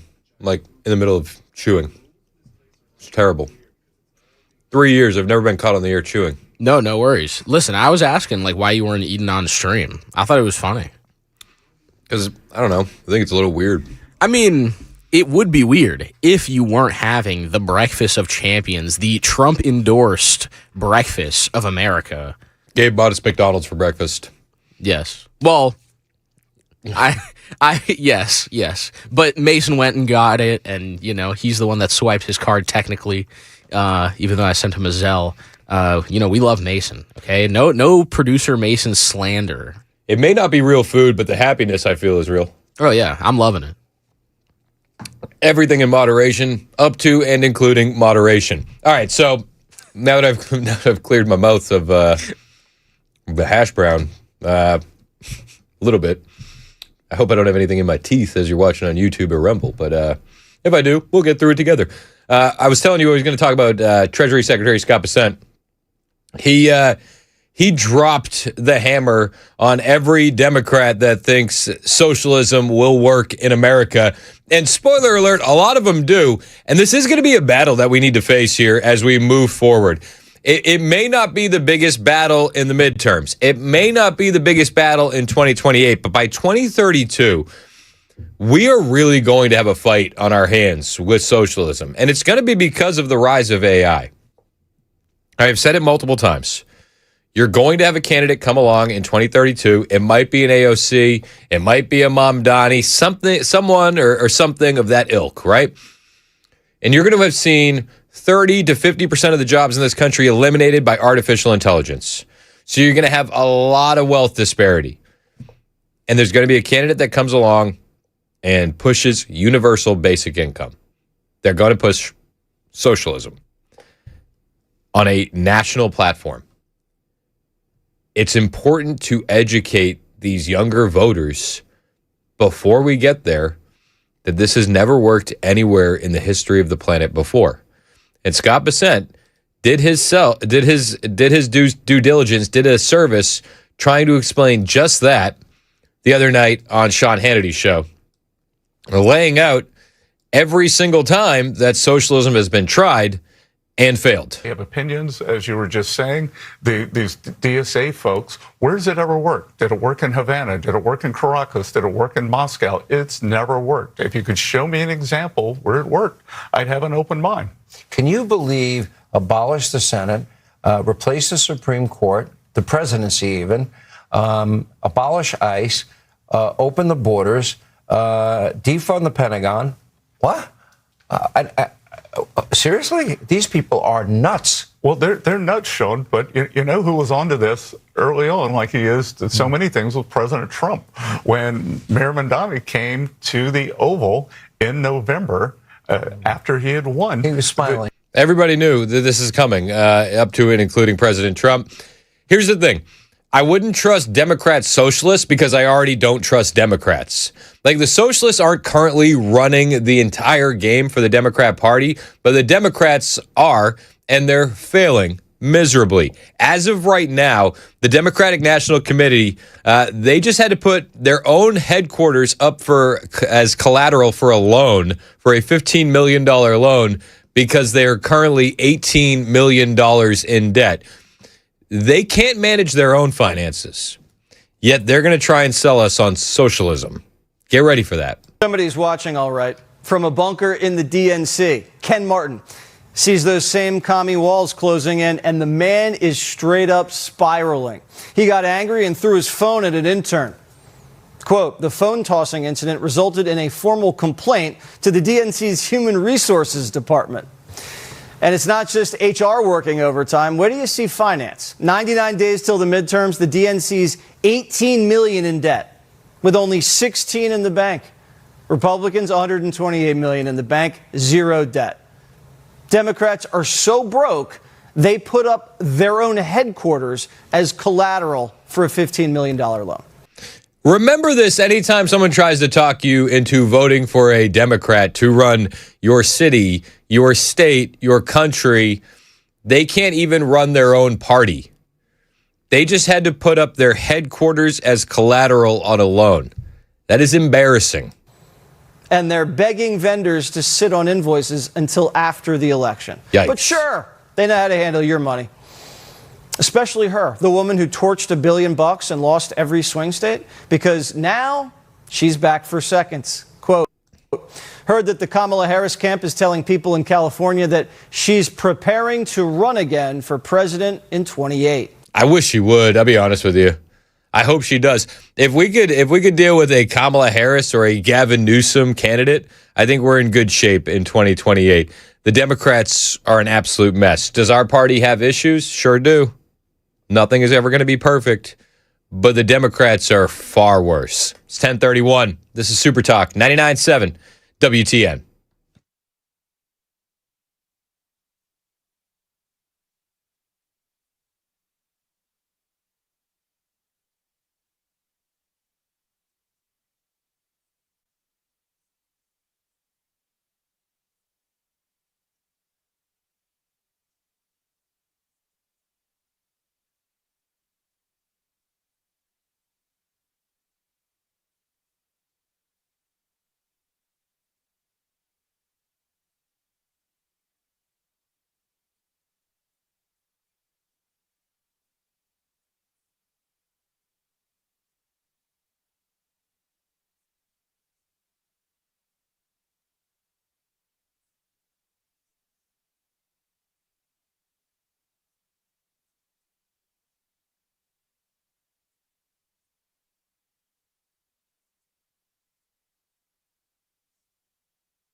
Hey, what's up? It's Chris Hand here for my friend Kevin Mitchell, Dr. Kevin Mitchell, over at the Wellness Institute of Nashville. And I got to put my seal of approval on everything they got going on over there. Nobody can touch Dr. Mitchell when it comes to healing and cutting-edge technology. They've done it again with the brand new Medical Bay 1. We've been talking about it for weeks, but let me remind you once again what it's all about. This is a futuristic healing machine designed by Dr. Mitchell himself. You sit back like you're in an Artemis spaceship while a full-body massage happens. You're getting red light, near infrared, and photon wavelengths, lighting up your cells the way God intended them to respond.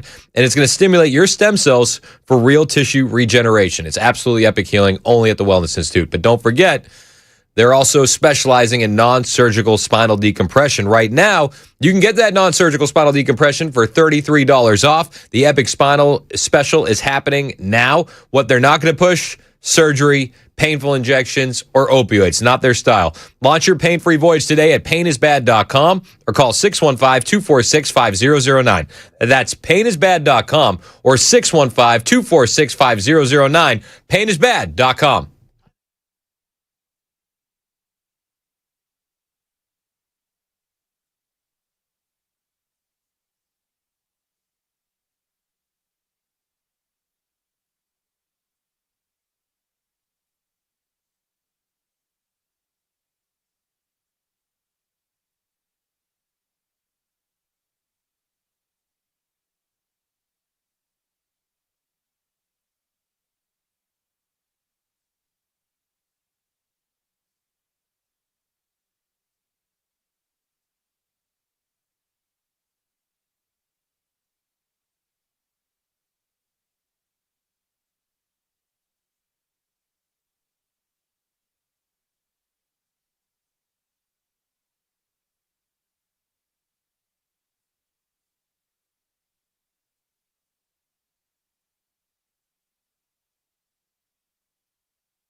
.38 minutes past the hour on Super Talk 99.7 WTN. My name is Chris Hand. Show's brought to you by Better Water LLC, water filtration systems, water softeners, betterwater.com. You can listen to the show on all the apps. One of them now has more Sanjay Gupta than ever before. I'll let you figure it out. It's a little present for somebody when you find it on the app. People like Sanjay Gupta. They love him. My favorite. They love Sanjay. I've been a Sanjay supporter since day one. Dude, Sanjay for life. Gupta for president. You mean we're on the CNN app? I don't know what app it is. All I know is that there's an Easter egg. There's an Easter egg somewhere for somebody listening to the app. I was joking about it earlier, and Gabe didn't get it, and I was like, no, this is WTN lore, my man. There's a lot of history behind the Gupta. You know, you got to be a long timer to know what we're talking about. Yeah. People love him. People love them. What's up, Ken? How are you? I'm doing all right. How about you boys? Good. Are you getting a little under the weather too? No? Okay, because your boy Bell out there. Brother Bilal, man. I don't know, man. I think he needs to go get a test of something. Well, he's already tested. He said he tested for COVID and it came back negative. But he's definitely got something going on in that chest, man. Apparently, I scared him and it sent him into a coughing fit. I just hope it's not airborne. I'm fairly positive that like every COVID test will always be negative. Yeah. Like if it's positive, it's fake. Because COVID's fake. It's just not even real. You know? It's true. Germs are fake. Have you heard that? They are. Have you gone down that rabbit hole on the internet? Germs are fake and gay. Germs are fake. Yeah, I've seen it. People don't think it'd be like it is, but it do. The internet's a weird place. That's like right between the flat earthers and dinosaurs were actually dragons. You know, that second one? Yeah, I know. Kind of cool. Like, I would love to discover that dinosaurs were actually dragons, especially if they're telling us that chickens are, like, related to dinosaurs. Like, there's no way. Yeah, well, then they would have wings. You look at all the animals that are in the zodiac, they're all real, except for pandas and dragons. Pandas? Yeah. Have you seen that conspiracy theory? No, I haven't. Pandas are just dudes in suits. I have not seen that. that. You haven't seen that one? I don't know if I believe that one. I'm pretty sure. The dragons one, though, I saw some lady. Now, listen, lady talking on the internet, most likely schizophrenic. Still think it's cool to, interact with, like, these videos sometimes. All I know is that every time I've seen a woman on the internet, I assume she was schizophrenic. I mean, listen, not necessarily all schizophrenic, but they got something. They're something probably going on. crazy. Except Joan. We love Joan. It's true. Joan is the only woman on the internet that's all, totally sane. You got to look out for Joan Jones, too, man. He's learning. Gabe, you should have seen what she did to the TV behind Chris one day. Dude, she smashed it in a fit of rage. Yeah. Like with a hammer or with no, her fists? with that big bank vault door we have. Yeah. Oh, shoot. She would have done it. Was she green when she did it? She hulked out. All right, so keep going. So you saw a schizophrenic woman on the internet? Oh, well, she was just talking about how, how are you supposed to tell me that these dinosaurs, like the T-Rex, had tiny arms? And it's like, it makes way more sense if it had wings, if like these bones constructed to be wings. It's true. So, I was also going down rabbit holes the other day. And I got one, and I don't know, you know me. I don't believe in the Big Bang. I think that's horse, what. Like God created everything. Like for the Big Bang Theory folks out there, how did we get perfect circles multiple times? Have you ever exploded anything and had multiple perfect circles come off the explosion? So that's one of the main reasons. That's like my main argument against the Big Bang. Anyway, so I saw a thing and I blew my son's mind. Ready? So it was just some guy and he was like, it wasn't a meteor that killed the dinosaurs. It was when God cast Satan out of the heavens. And I was like, so I said that to my son, my 8-year-old. Yeah. He was like, whoa. He's like, that's what happened. 100%. 100%, Dad. 100%. That's exactly what it was. I'm not gonna dispel that. I'm just like, yep. I just walked away. Sometimes I just drop things. I just walk away. Like, all right. Man, we were talking about you yesterday on the Murphy Show, Brother Chris, about how you are the master troller. What do you mean? Apparently you got Dan Mandis all riled up about something that Murphy was talking about. I would never.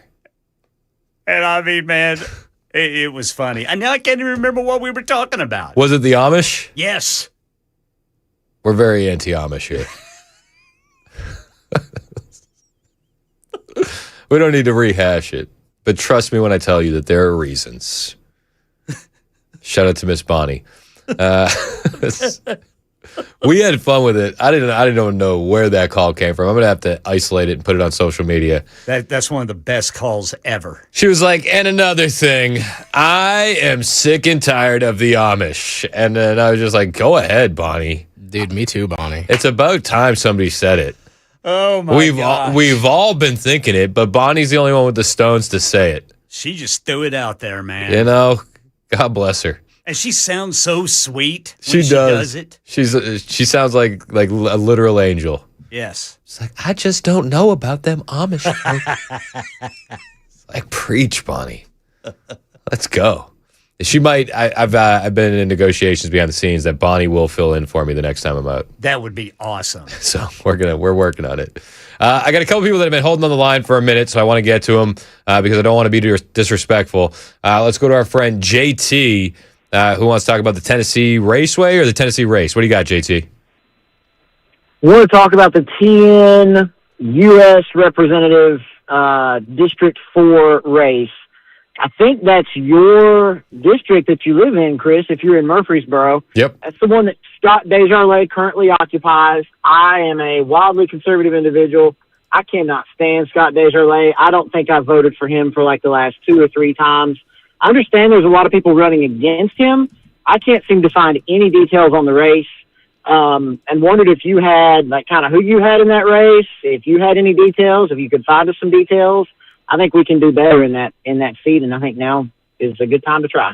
Yeah, I mean, listen, it's going to be an uphill battle. Like, Scott's heels are dug in there. For better or worse, there are a lot of people that like him. I'm not the biggest Scott Desjardins fan, admittedly. But as far as I know who's running against him, it's Harold Jones, Joshua James, and Thomas Davis. Tom has been on the show before. I know Tom personally. He's a really good guy. It's an uphill battle. I mean, Scott, like, as much as this sucks, dude, and like just the reality, 90% of these races are going to be won by the guy who has the most money. And unless you can... Scott doesn't do anything.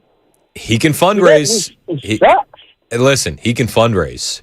So unless we can get together a bunch of millionaires in District 4 that want to fund one of these other candidates, it's probably going to be Scott's race. He's going to win it again.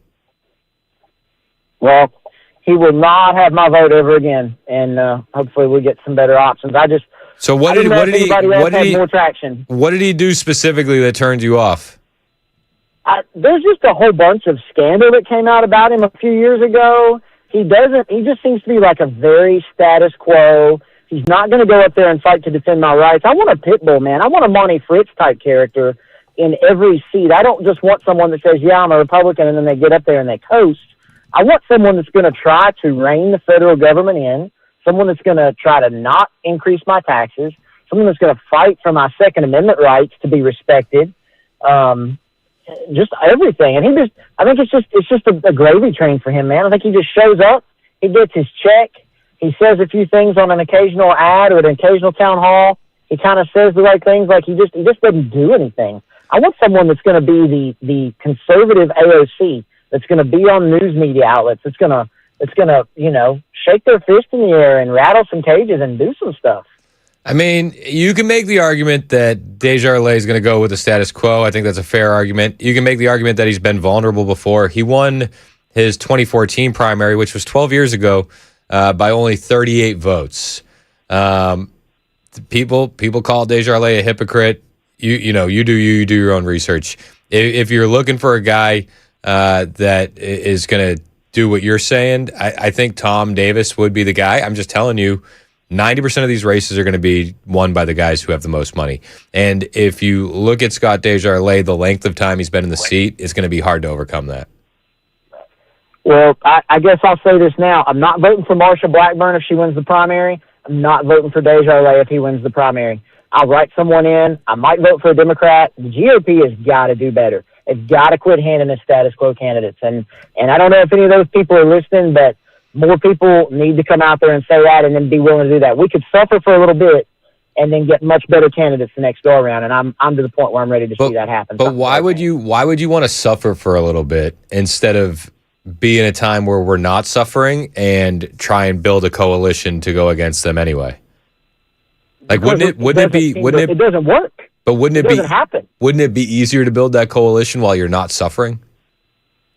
We just get comfortable and we don't do anything with it. And we just die a long, slow, prolonged death. We just kind of keep sliding a little bit instead of like, let's just take the hit. Let's deal with, we've got a conservative supermajority in the state. Let's have a Democrat governor for 4 years and then come back to the GOP and say, you do that again and it's going to happen the same way again. You put up candidates that are actually conservative. That sounds awful. I mean, like, even with the Republican supermajority, It's all do you understand how much damage a Democrat could do with 4 years in this state? Not with a Republican supermajority to rein them in. They're going to get nowhere. I don't think that's. I think that they would still be able to do plenty of damage. I don't know. I guess I'm just at this point. We're losing one way or the other. It's time. I'm just ready. I mean, I'm with you. I'm with you on like the anti-establishment candidates, and that's why I'm voting for Fritz in the primary. But I'm going to vote for any Republican that makes it through the primary. And that's just man. That's what they're counting on. That's what they're counting on. Yeah, I mean, I guess, but the primary is essentially the general in this state. Like, why? Yeah. You know, so. In a lot of these races. I mean, even you look at the District 4 race, the primary is the general.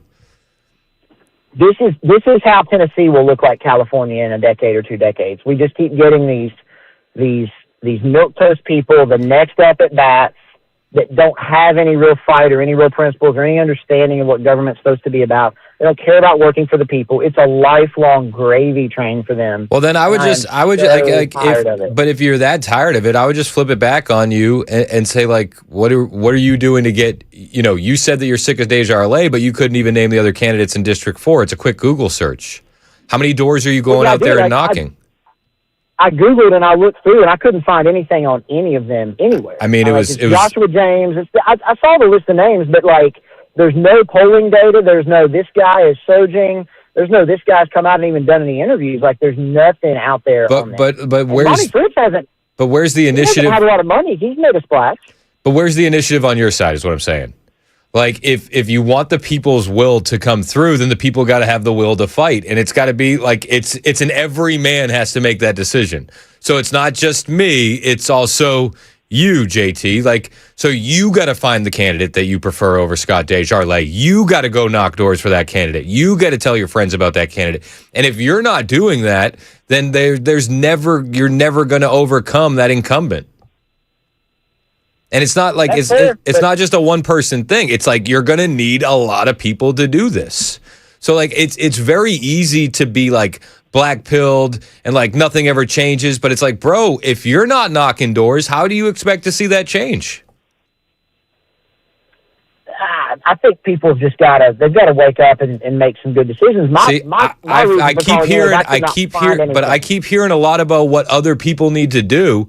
And I'm not knocking you. Like, I get why you're frustrated. I hope you don't take this the wrong way. There's a lot of like, this is what people need to do. Why aren't these people doing it the right way? Well, why aren't you knocking doors? Yeah, I mean that's a fair point. If they had a little traction, I knew who was running, I could show up and volunteer. I would. All of these guys are having town halls. All of these guys have campaign headquarters. All of these guys have campaign managers. I'm just saying. It's poorly advertised. Well, maybe word of mouth is going to get him over the hump. Maybe you need to do. I'd have gone if I had known more. Well, I'm just saying. I think that in the information age, to say I don't know isn't the excuse anymore. People got lives, busy jobs, and all that kind of stuff. I get it. I get it. I'm just saying. I appreciate the dialogue, and I want to say I think you are the best. You are the best host on 99.7. Everybody else is not great anymore, but you are the one show I consistently enjoy listening to. Well, I appreciate it, man, and I appreciate you calling in. And I'm not like I hope it doesn't come off as like a scolding. That's not what I'm going for at all. I just think I hear this a lot, where people will call in and be like, "Oh, other people need to do X and Y. Other people need to wise up. This guy's bad." It's like, okay, well, like, where are you on the education process? Like, if it's going to be a movement of the people got to start moving, or the movement has no motion.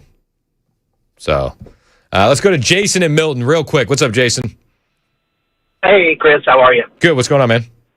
I was calling. I've got a positive story about Scott Desjardins.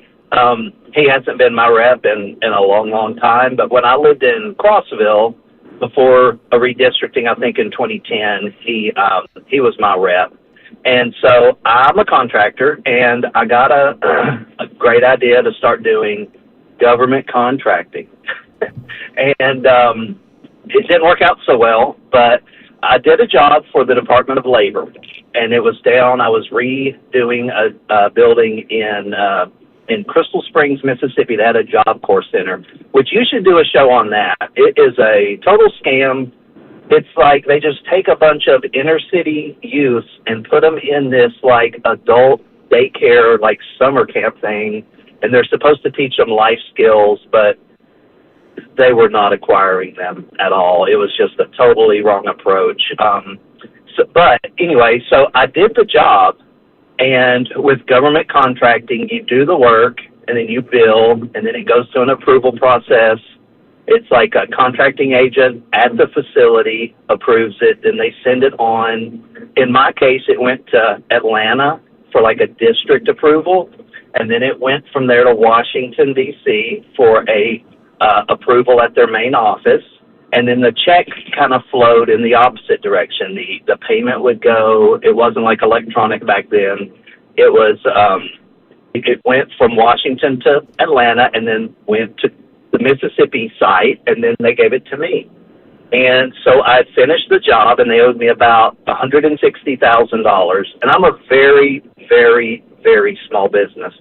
I was running at that time, I had like lines of credit and credit cards, and I would just, That's a big amount of money. I mean, yeah, that's I get where you're coming from. it was, it wasn't life changing, but it could be life ruining. Right. And they never paid me. I waited 6 months on my check, and I would call after about 3 months because I knew of the time that it took. So I would start calling, and eventually they quit answering my emails. They wouldn't take my calls. They would never return my calls. This is at the place in Crystal Springs, Mississippi. I had no idea what to do. I was like looking at bankruptcy, totally losing everything. And I didn't know what to do. And I just happened to be driving down around the square in Crossville, and he had a field office there. I went in and I talked to his rep there. It was like the next day, his rep in Washington called me and had me kind of explain everything. And then the next day, the head of the Department of Labor called me on my cell phone, apologized, said they were processing the check, and asked that if once I got my check, would I please call the office of Scott Desjardins and explain how helpful he was in helping me get my check. And so I'll always love Scott Desjardins. He saved my business. He saved, I mean, I don't know what would have happened. You know, God is good. He would have worked it out. But Scott was very instrumental in helping me at a time when no one else was willing to help me. And, hey, that's a good story, man. And I appreciate you calling in and sharing it. Thanks so much, Jason. That's what we need. We like stories like that. 1057, it's Super Talk, 99.7 WTN.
11 o'clock on the dot. I'm Ken Weaver with your top stories. And drivers, we got a big issue going westbound on 24 north of downtown.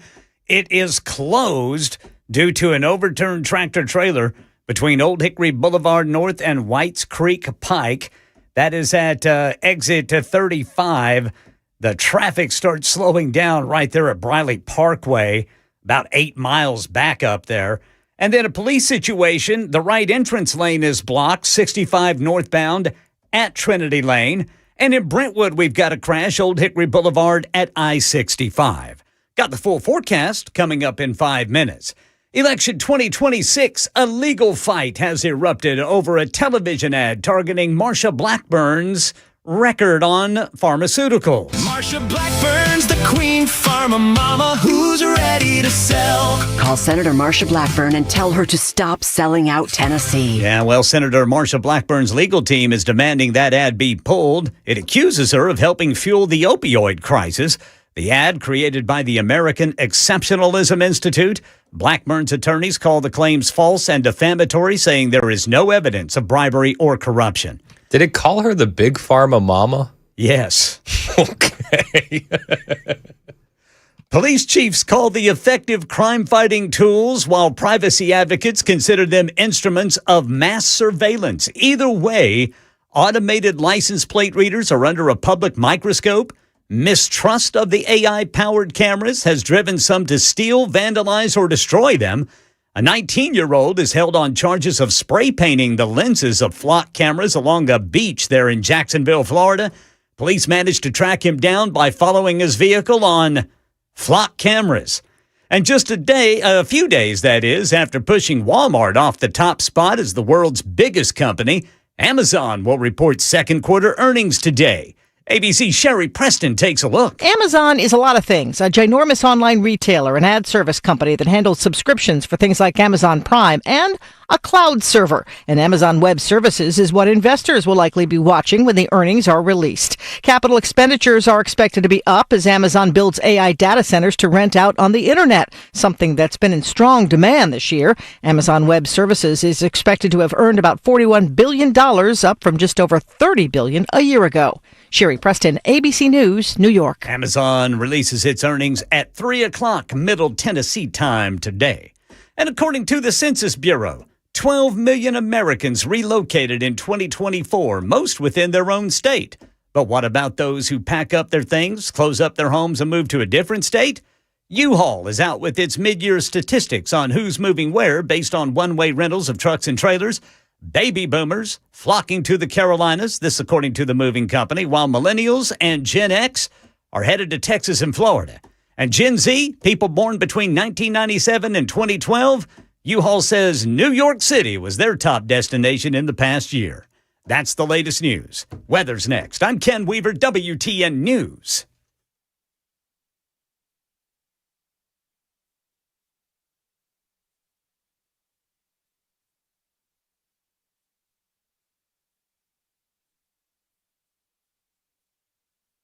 So this dude's dog wanders into the shot.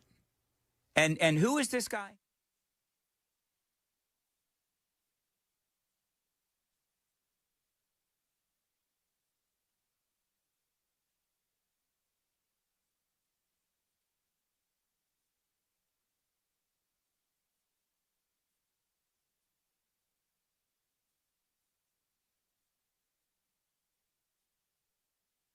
Pete Hegseth speaking earlier. They've gathered all of the top generals in the entire world, brought them to Quantico and said, stop being fat and gay. Maybe I'm paraphrasing a little bit, but that's generally the message that we're getting. No more identity months, DEI offices, dudes in dresses.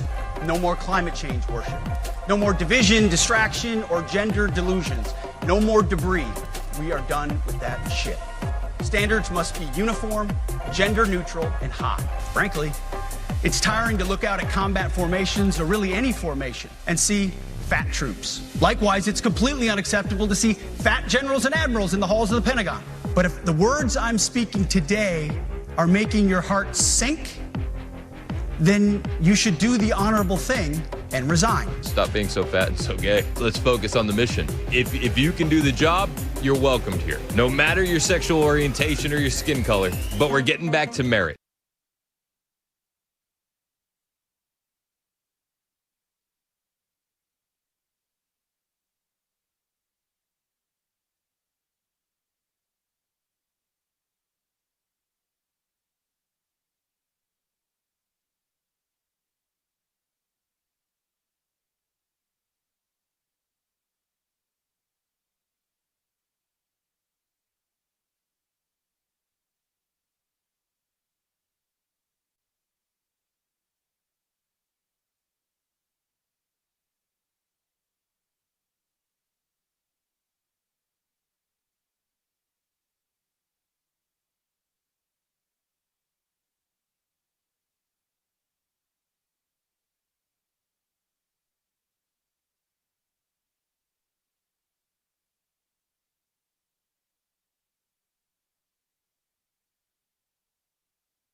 It's 11:08, Super Talk 99.7 WTN. Hey, how are you? It's Chris Hand. The show is brought to you by Better Water LLC.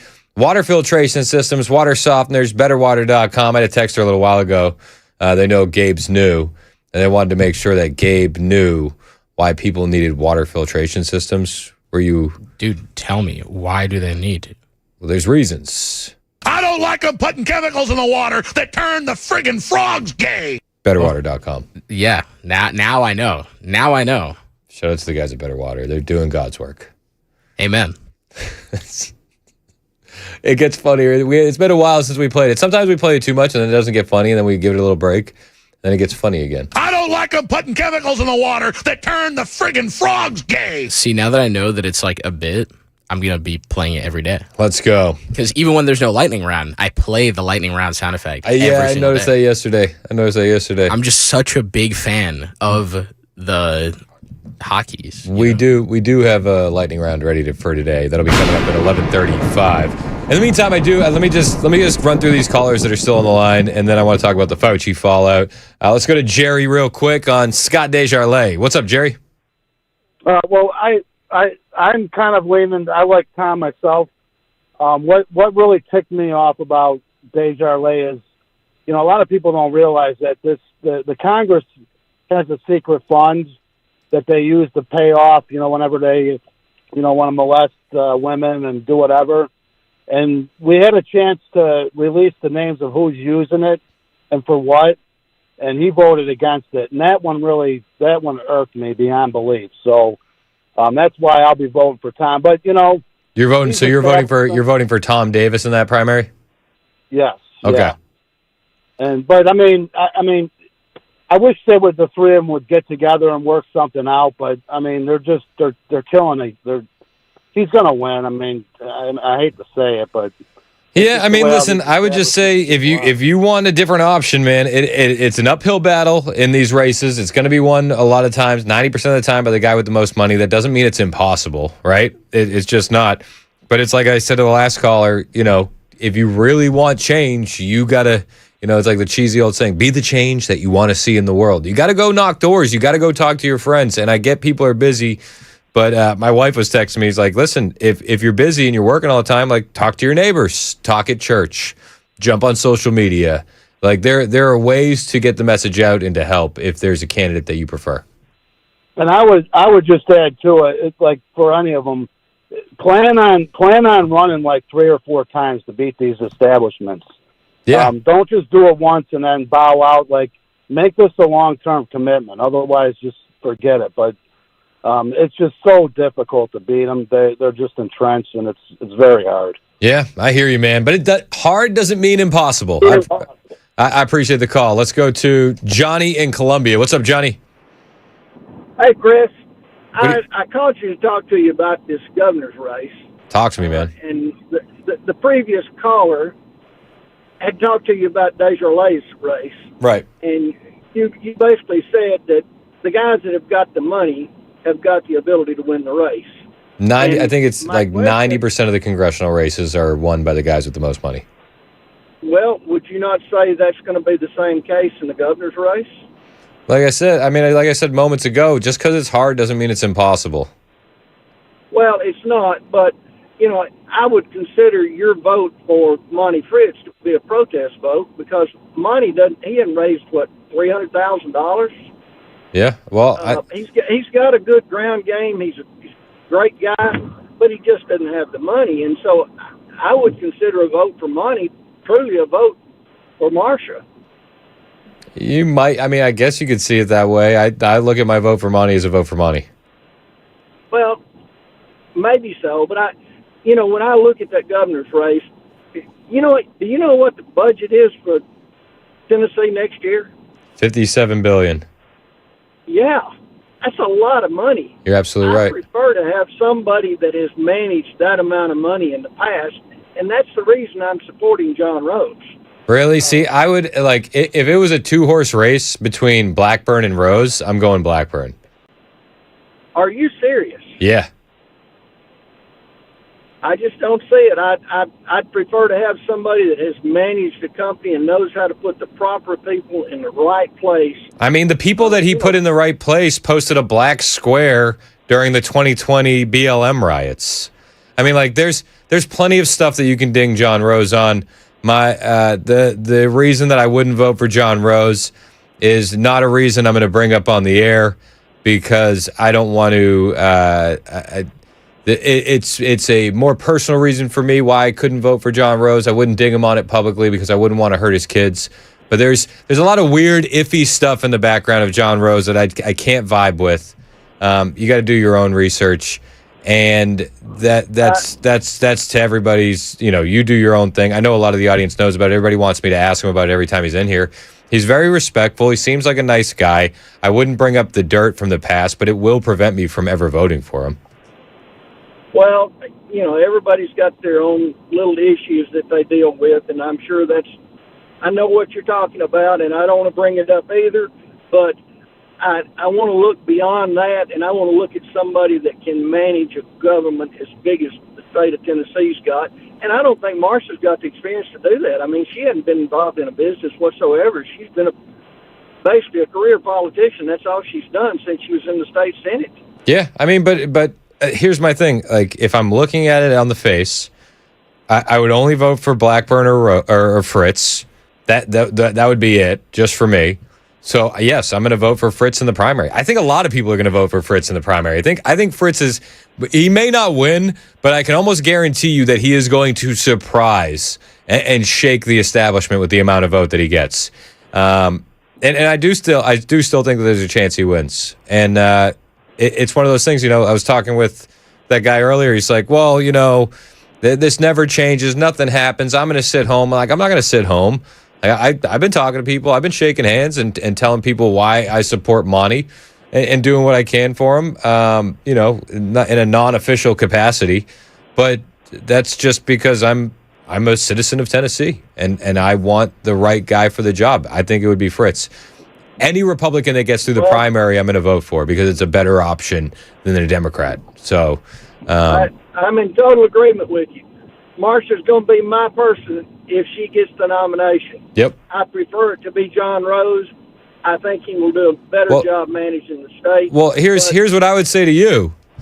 Don't you think a vote for Rose is robbing Monty Fritz? Like, why is it always the other way around? Why do people say, well, if you're voting for Fritz, you're voting for Blackburn because only Rose has a chance? Couldn't the exact opposite be true? Like, you're voting for Rose, so you're essentially voting for Blackburn because you're not voting for Fritz. Well, I see the difference there in $7.8 million difference. So because that John Rose has spent, and you yourself just got through saying the people that spend the money are going to be elected. So that means 90% of the time in congressional races that's the case, but it doesn't mean it's impossible. Oh, I agree. It's not impossible, and he's got a good ground game. He's obviously more prevalent on social media. But when it comes down to voting, I honestly believe that John Rose is going to be right there with Marsha. I think Monty's going to have 10 or 12%. I think it's going to be higher. What percentage do you think it's going to be? I think Monty's going to be closer to 30. I wouldn't be shocked if Monty comes in second. Woo! You're saying different things than I am, but you may be right. I'm just going off vibe and energy.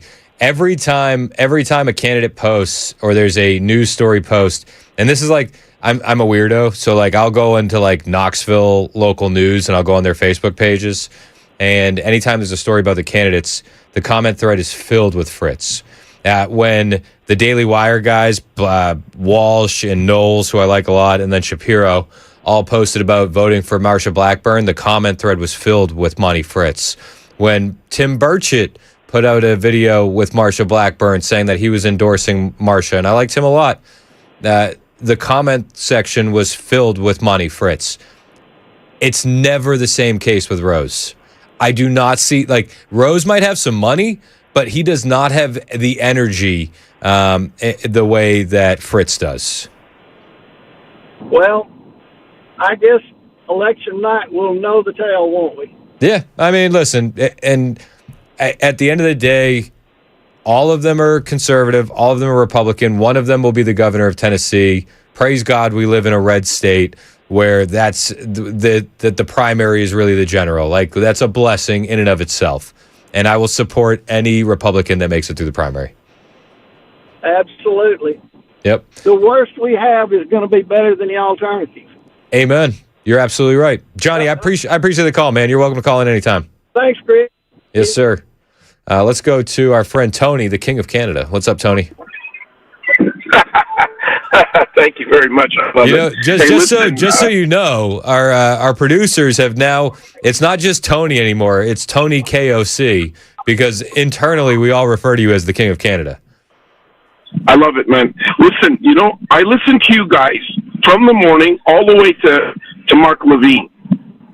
I just want to listen to conservative radio where people are talking exactly like you said, why we don't like the Democrats.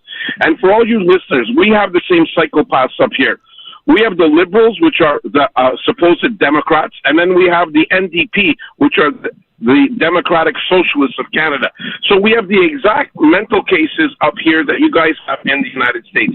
Anybody, Chris, that wants to dismantle your institutions that you fought for on the 250th anniversary does not respect your country.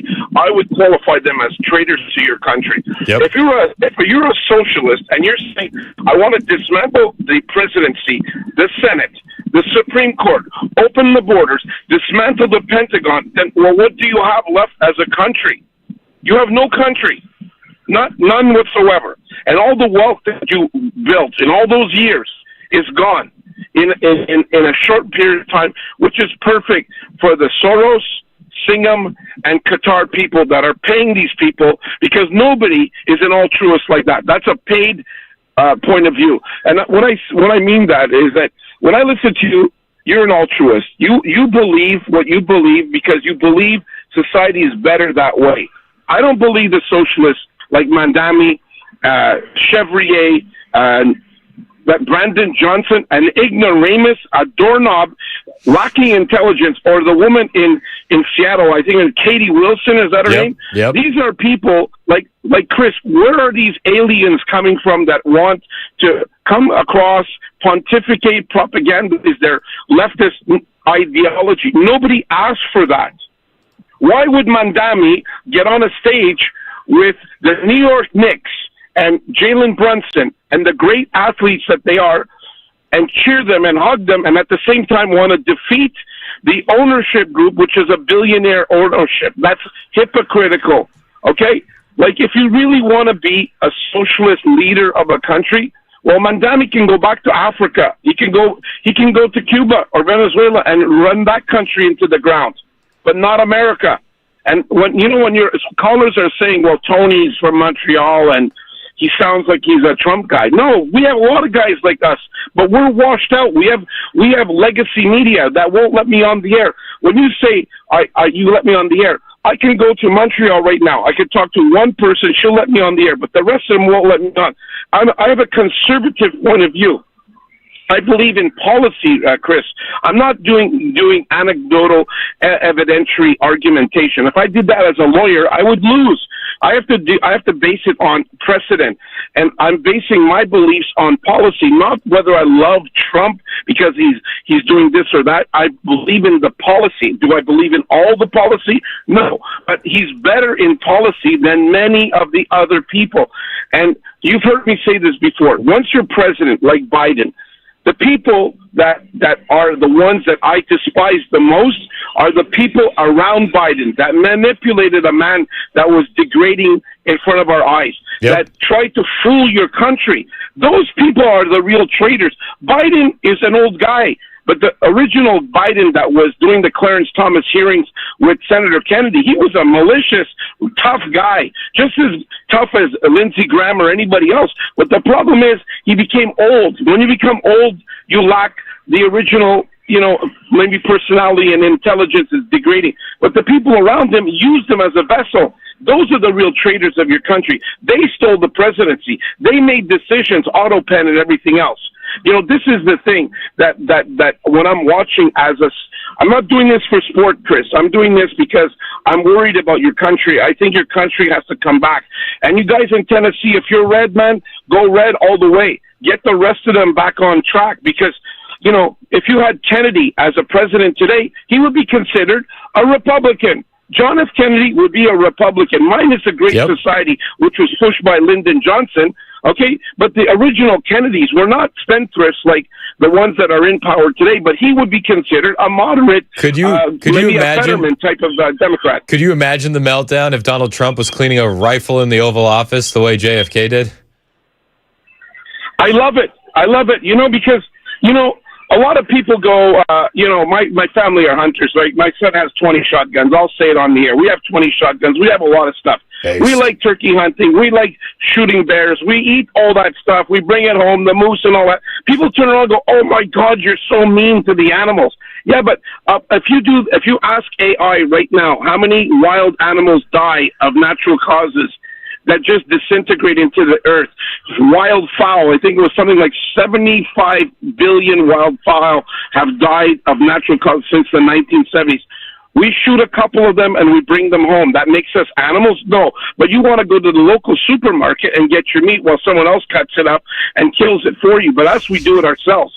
So I don't think having a gun is anything bad. If you use it for criminality, that's bad. But if you use a gun like the original founders of your country, even Canada, every person had a musket. Every person had a gun. Why? We had to defend ourselves. And you have to sometimes defend yourself in a militia. It says it in your constitution. And did we lose Tony? We lost Tony. I feel like he was just getting fired up, too. Respect to the King of Canada. That's Tony in Montreal. Big fans of Tony. Lightning round on the way. It's 11:25. This is Super Talk 99.7 WTN.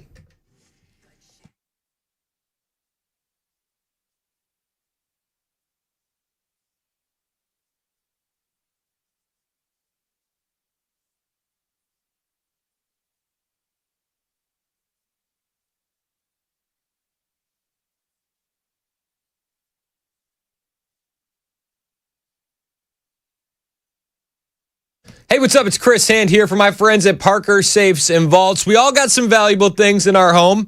Some might be more valuable than others. Every time I read the copy for Parker Safes and Vaults, it's like, you got precious metals. I'm like, oh, I wish I had precious metals. I don't, but I got photo albums, and we keep them in a very, very nice safe because I wouldn't want the baby pictures to be lost in a fire. Whatever you want to protect, whether it's the firearms, the precious metals, maybe it's some old coins, maybe it's a guitar collection, think about what it'd be like to lose them. It'd be disastrous. Whether it was a fire or a burglary, it's not something that you want to deal with. Well, you don't have to deal with that if you make a phone call to Parker Safes and Vaults in Shelbyville. This is a veteran-owned, family-run Christian business helping you pick out the right safe for your needs and your budget. Then they'll professionally deliver and install it themselves. These guys are absolute pros, and they sell serious safes from companies like Liberty, American Security, Rhino, Graphunder, and more. They specialize in the right safe for the right customers. Hundreds of five-star reviews. Call them today. Make it happen. 931-842-6445. 931-842-6445. ParkerSafes.com.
We got big problems in traffic right now. We've got 65 South closed near Trinity Lane. Someone found dead in a semi there on the side of the road.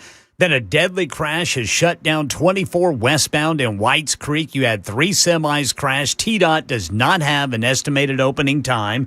We've got a crash blocking the right lane by the airport, 40 eastbound before Briley Parkway. And in Brentwood, a crash, Old Hickory Boulevard right there at I-65. And the U.S. economy hits the brakes, but shoppers keep spending. We've got that story and more coming up on Super Talk 99.7 WTN. It's 11:30 on Super Talk 99.7 WTN. Lightning round on deck. Don't worry. Gabe's still getting the hang of things. I thought the tease bed was the news bed. I thought we were going straight to news. Ken, take a deep breath. It's 11:30 on Super Talk 99.7 WTN.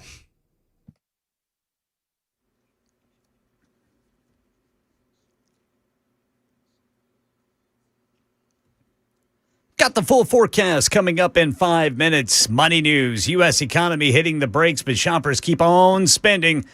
It slowed in the second quarter, growing at an annual rate of 1.5% below economists' expectations.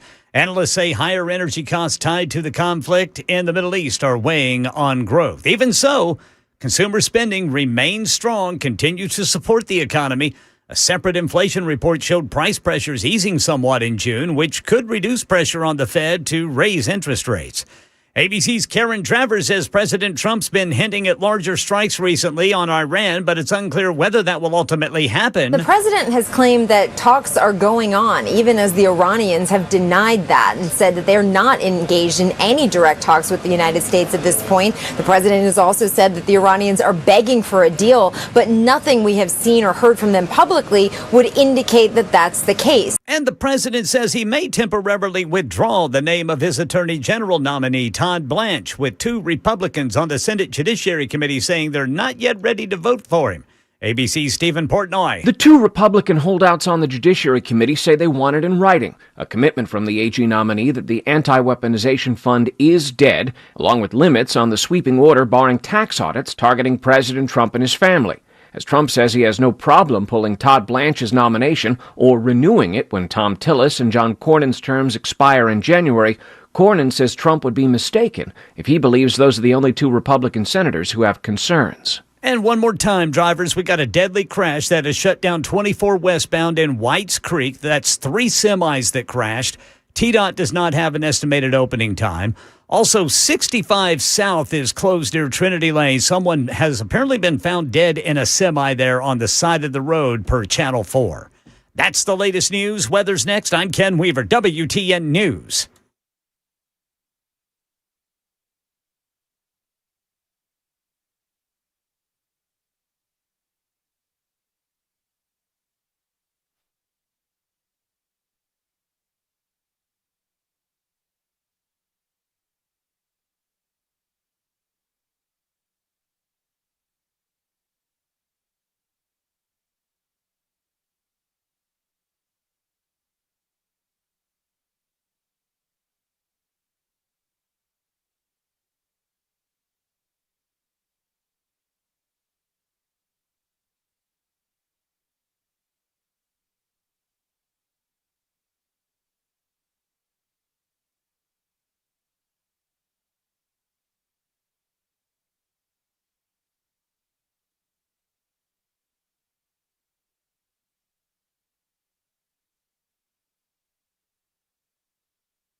37 minutes past the hour on Super Talk 99.7 WTN. My name is Chris Hand. Show's brought to you by our friends at Better Water LLC. Water filtration systems, water softeners, betterwater.com. Couple of housekeeping items. Everybody is pretty sure that the King of Canada, our friend Tony in Montreal, had his phone line cut by Canadian authorities when he admitted on the air to having 20 shotguns. And we pray that that's not the case. They've been after Tony for a while. Maybe they finally thought we got him, and they moved in. We hope not. Tony, if you're still listening, jump inside the YouTube chat and let everyone know that you're okay. Blink if you're in trouble. We'll send help. Also, did you see Ken, did you talk about the wreck on 24? Yes, sir. One of our guys, 4702, texted in a picture of it. Yeah. It's a mess. Nasty. What was this guy carrying? I'm not sure. Yeah, Somebody died in it. Oh, no. Yeah. I mean, here, put the picture up on the screen. That is heartbreaking. I mean, that thing's just tipped over and everything spilled out the top of it. Like everything. Absolute mess. If you're sitting in on 24, just stay patient, man. There's obviously a good reason why they're dealing with all that now, and we're praying for the family of the guy that lost his life, and we'll keep you updated on everything that happens behind the scenes there, and when we get some updates on the roadways via Ken Weaver in the newsroom. And in the meantime, it is time for the lightning round. They got to hit the music. There it is. There it is. Lightning Round with Chris Hand. Gabe, you're starting to get it.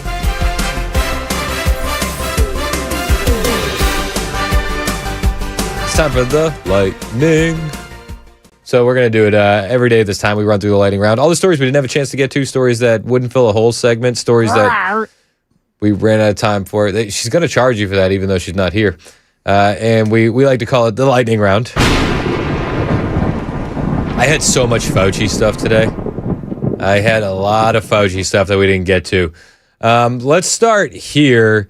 CNN had NYU law professor on, and they said, what do you think about Anthony Fauci? Does his testimony today make things better, or does it make things worse? And he went, it made things way worse. 12 times to invoke the Fifth Amendment. I mean, you can't even string all that together. That obviously, it sends a message. Will that strategy work? Because he says, well, I had to do that because, they're looking for perjury traps. Or does that just make it worse, and is he in real trouble? I think it makes it worse. It's even a curious way in which you wonder what his legal advice was, why they decided to do that. Yeah. Because he does not face criminal jeopardy for the pardon in all likelihood. He's pardoned for all actions before January 2025. But that also means that you're forced to testify. That's how prosecutors use immunity or pardons, and they say now you're forced to testify because you don't have any criminal liability, what we're going to ask you about. So then to plead the Fifth is actually, he could then be held in contempt. There could be, theoretically at least, a Justice Department that goes after him for not answering when he is not really facing that criminal charge. Yeah, and also I hope they do go after him. I know Rand Paul and the committee they're set to vote on that next week. Then it'll go to the Justice Department. The pardon that he got, President Trump yesterday said that there's no way in proving that Biden had no clue what he was doing with the auto pen, that the pardon is pretty rock solid for Fauci. Do you think that the DOJ should reopen the investigation into the auto pen, specifically pertaining to Fauci? Well, the only thing you can really think about is the auto pen, because the most powerful thing the president has, they say, is the power of pardon. So he was pardoned by Biden, and I respect that. I know how powerful it is. It's a very powerful. They say it's literally the most powerful thing a president has. Now, whether or not I sign my things directly, always, almost everything I sign directly. You're witness to many of them. He signed very few. The only thing I know that he signed was Hunter Biden's pardon, but I'm not sure that he signed. He probably didn't sign this one. So I can't tell you what the law is. I've heard that you have to have a lot of proof. You need to have letters. You need to have all sorts of things that the person operating the auto pen has to know exactly what it's all about. He didn't know what it was about because I saw him testify. So maybe there's something on the auto pen. Other than that, the power of pardon is very powerful. So the pardon's going to stand at the federal level. What about the state level? There's a lot of people kicking up dust about state level charges. A lot of this audience was texting in that the pardon only covers federal charges. Well, that could be coming, not just in Florida, but also in Alabama. Let's start with Florida. Ron DeSantis last night with Jesse Waters. Pardon, I think it was probably, but I think it likely would hold up in court. And so he has to cooperate, just as Senator Paul said. Conduct, and the pardon would cover him. So he has to cooperate with the committee. Now, on the state, the Attorney General of Florida has an investigation into Fauci. I would love to see something happen there. The reality is a federal official has a lot to go if they're dragged into state court, and in fact, he could probably remove it to federal court. So we'll see how that plays out. I hope that there's accountability. I wish that it had happened sooner, because I think that a lot of the things we've seen in those diaries, it validated what a lot of us already knew. He's right. DeSantis's feed was cracking up there on Jesse Waters, but he said the reality is a federal official has a lot of leeway, and that even if charges are brought up in state court, he's a federal official, so he could move it to federal court. Then you're back in pardon land. But Florida is not the only state looking at this. Senator Tommy Tuberville, who could be the next governor of Alabama, said that if he becomes governor of Alabama, when he becomes governor of Alabama, that they will be looking at state charges there as well. Maybe sometimes every month we had a hearing with Dr. Fauci. We all asked him questions. He lied to us, and he knew he was lying to us, because we found out all the information now since then. A lot of it even in his diary, Liz, but the problem is he hurt trust in this country. He put this country in a tailspin. He almost bankrupted our country with what they did. Between Obama and Biden, this guy gets Weasel of the Year award. I mean, he will eventually end up either broke or in prison, because I'll tell you what's going to happen. I'm eventually going to be the governor of Alabama. And we had the most of anybody per capita of dying in this country. And we're going to sue the heck out of this guy. He's going to court every day of his life for the rest of his life. And he's going to have to look these people in the face, these families, because the pardon does not cover state government, and we're going to go after him with everything we've got, because the guy killed or had something to do with killing 9 million people. Yeah, we can't prove that, right? But that's yet to be determined, how many people are due to that. We can determine it. No, okay. We can determine it because he was in on the gain of function. He was You're a guy saying that you can funded determine this. it. We understand that, yes. We understand that you want to move to do that. I want to. So he says when he's governor, they're going to sue him, and that there are state level charges that could be brought. I mean, the reality here is independent prosecutions are possible. Each state is sovereign. Double jeopardy does not bar successive prosecutions by different states for the same underlying conduct. So states can charge him, and state charges can overlap on this issue. But there's going to be some hurdles, and it's going to be tough to do. I mean, just being realistic. Civil suits remain pretty much the route. If you really want to hang this guy out to dry, that's probably the way to do it. Multiple state charges, they're legally possible. They would not be blocked by the federal pardon or by each other. Success depends on whether any state can actually make out a prosecutable crime, state crime, without proper jurisdiction and evidence. Something that has been discussed and probed by several Republican attorney generals since the pardon, but has not yet produced any formal charges. So the current activity that we're seeing with Tuberville and then with Florida's AG, it does reflect the renewed political pressure that Fauci is under after the hearings yesterday. But what we need is some accountability. This guy should have been in silver bracelets a long time ago. Let's pray that he gets in some silver bracelets, or at least gets bankrupted at some point down the line. Got another story for you here in the lightning round. Dun, dun, dun. I feel like you're just trolling me now at this point. I was. Okay. That's fine. That was a Mason suggestion. I was going to do the Joan Roar again. Okay. But, Mason did suggest the dun dun dun would probably be a little more fitting. I thought it was funny too. Hey, you want to talk about immigration? That's my next story in the lightning round. I would love to talk about immigration. So Secretary Rubio and the Trump administration are considering forcing some green card migrants to pay up to $100,000 up front as a refundable deposit. So that way they can prove that they won't come to America and leech off the bennies. They're not just coming here for the gibs. And this is something that I am a huge fan of. It's considering requiring some green card applicants to post a refundable $100,000 bond to demonstrate financial self-sufficiency. Senior foreign policy correspondent Jillian Turner has details tonight, live from the State Department. Good evening, Jillian. Good evening to you, Brett. The State Department right now is considering a new immigration policy that would require any foreigners who would like to immigrate to the United States to be financially self-sufficient. Those are their words. They would have to prove this up front with a $100,000 payment in the form of a bond. The State Department says that this potential requirement would, quote, restore the basic expectation that immigrants to the U.S. should contribute to our society more than they take from it, and protect American public benefits programs from the financial burden of foreigners who arrive with major expensive medical or other needs. I'm such a huge fan of this. I can't tell you enough. I wish that it was going into effect retroactively, and I hope that this goes into effect very, very soon. The Democrats will whine and they'll cry and they'll say, but these immigrants, they enrich our communities while they leech from our benefit programs. No, I mean, it's a hard pass for me.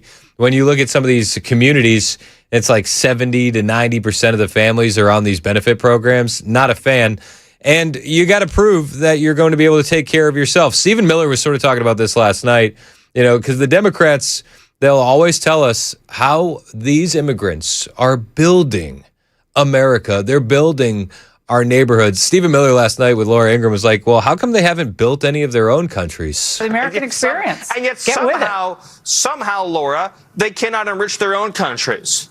They cannot enrich Haiti. They cannot enrich Somalia. They cannot enrich the failed states in Latin America or in Africa or in parts of the Middle East. Somehow, these migrants are not able to make any of their own countries work. And we're told, in fact, their own countries are so unsafe they cannot live there, but no one can ever explain why their countries are failed, why they're so supposedly or actually unsafe, why it is that it doesn't work. Laura, if you allow unlimited migration from the third world to the United States, all that happens is you turn America into the same third world country from which these migrants came. He's absolutely right. They can't enrich their own countries. How are they enriching our country? You got to prove that you're not going to be a leech if you want to come to America. I like that idea. I like that idea a lot. Smash the like button if you also like that idea on YouTube and Rumble. Got another story for you here in the lightning round. Do you remember was it Wisconsin? I believe it was a Milwaukee, Wisconsin brewery who had a heck of a promotion where they said the day, this was back in January, they said the day that President Trump gets assassinated, the day he dies, maybe not assassinated, they said the day he dies, show us this post when it happens, and we'll make good on the promise of free beer all day long. It was the Minocqua Brewing Company, okay? Minocqua. They have officially lost their liquor license, which I think is hilarious. It's a little heavy dose of karma. The New York Post has a story. A Wisconsin brewery known for anti-Trump social media posts, including one promising free beer promotion upon the death of President Trump, has had its permit to operate in the state revoked by state officials. The Milwaukee Journal-Sentinel reported Monday that liberal activist and brewery owner Kirk Bangstad is vowing to fight tooth and nail after receiving a letter from the state's Department of Revenue revoking Minocqua Brewing Co.'s permit to operate in Wisconsin, according to a July 26 newsletter sent to his supporters. He said, "As you can imagine, actually, can you put on the sad violin? Can you find the sad violin for me? I know. I didn't. No, wrong one. I didn't prep you that you would need the sad violin today, but we do. As you can imagine, I'm not taking this lying down. We're going to fight the state of Wisconsin tooth and nail. And once again, they'll have to pry me out of my tap rooms before I stop selling beer to thirsty progressives who come to visit us. No, that's his Substack post. It needed sad violin. Fight the good fight, sir. Keep fighting. We're all standing in opposition to you.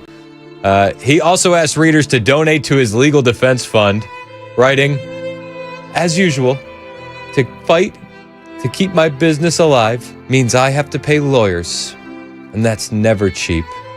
Every time this happens, I rack up $100K in legal bills before we even see a judge. If you can help chip in to Minocqua Company's legal defense, I'd really appreciate it. All right, that's enough sad violin. We don't want to give him too much sad violin. There's a balance.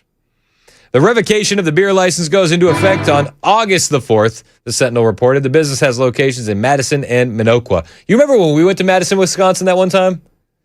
Madison, Wisconsin is a mess. It really is. It's a beautiful city, but it is a liberal cesspool. Right? Why wasn't the other one? You didn't like Madison, Wisconsin? That was the first time I met you and Bo. Was when we were trolling around Madison with Charlie. Was that the first time I met you in person? Yeah. Shoot, dude. Are you sure? I'm pretty sure. Did we not meet at Tin Roof for the first time? Was that not the first time we met? No. Or maybe not the first time here. Maybe it was in. That was the first time in Nashville. Yeah. Maybe it was in. Yeah, you're right. It was because it was Charlie, the guy from that Nelk. show. Yeah, Nelk. Not a Nelk show. Boys. Oh, you uncultured. See, this is Chris showing his age. I'm basically a millennial. You don't know who the Nelk Boys are? Well, Chris? I didn't at the time. That was one of those trips where I immediately felt older because I was hanging out with Bo and Gabe and Charlie, and they all knew that the Nelk Boys were pretty important. Yeah, and I was like, who?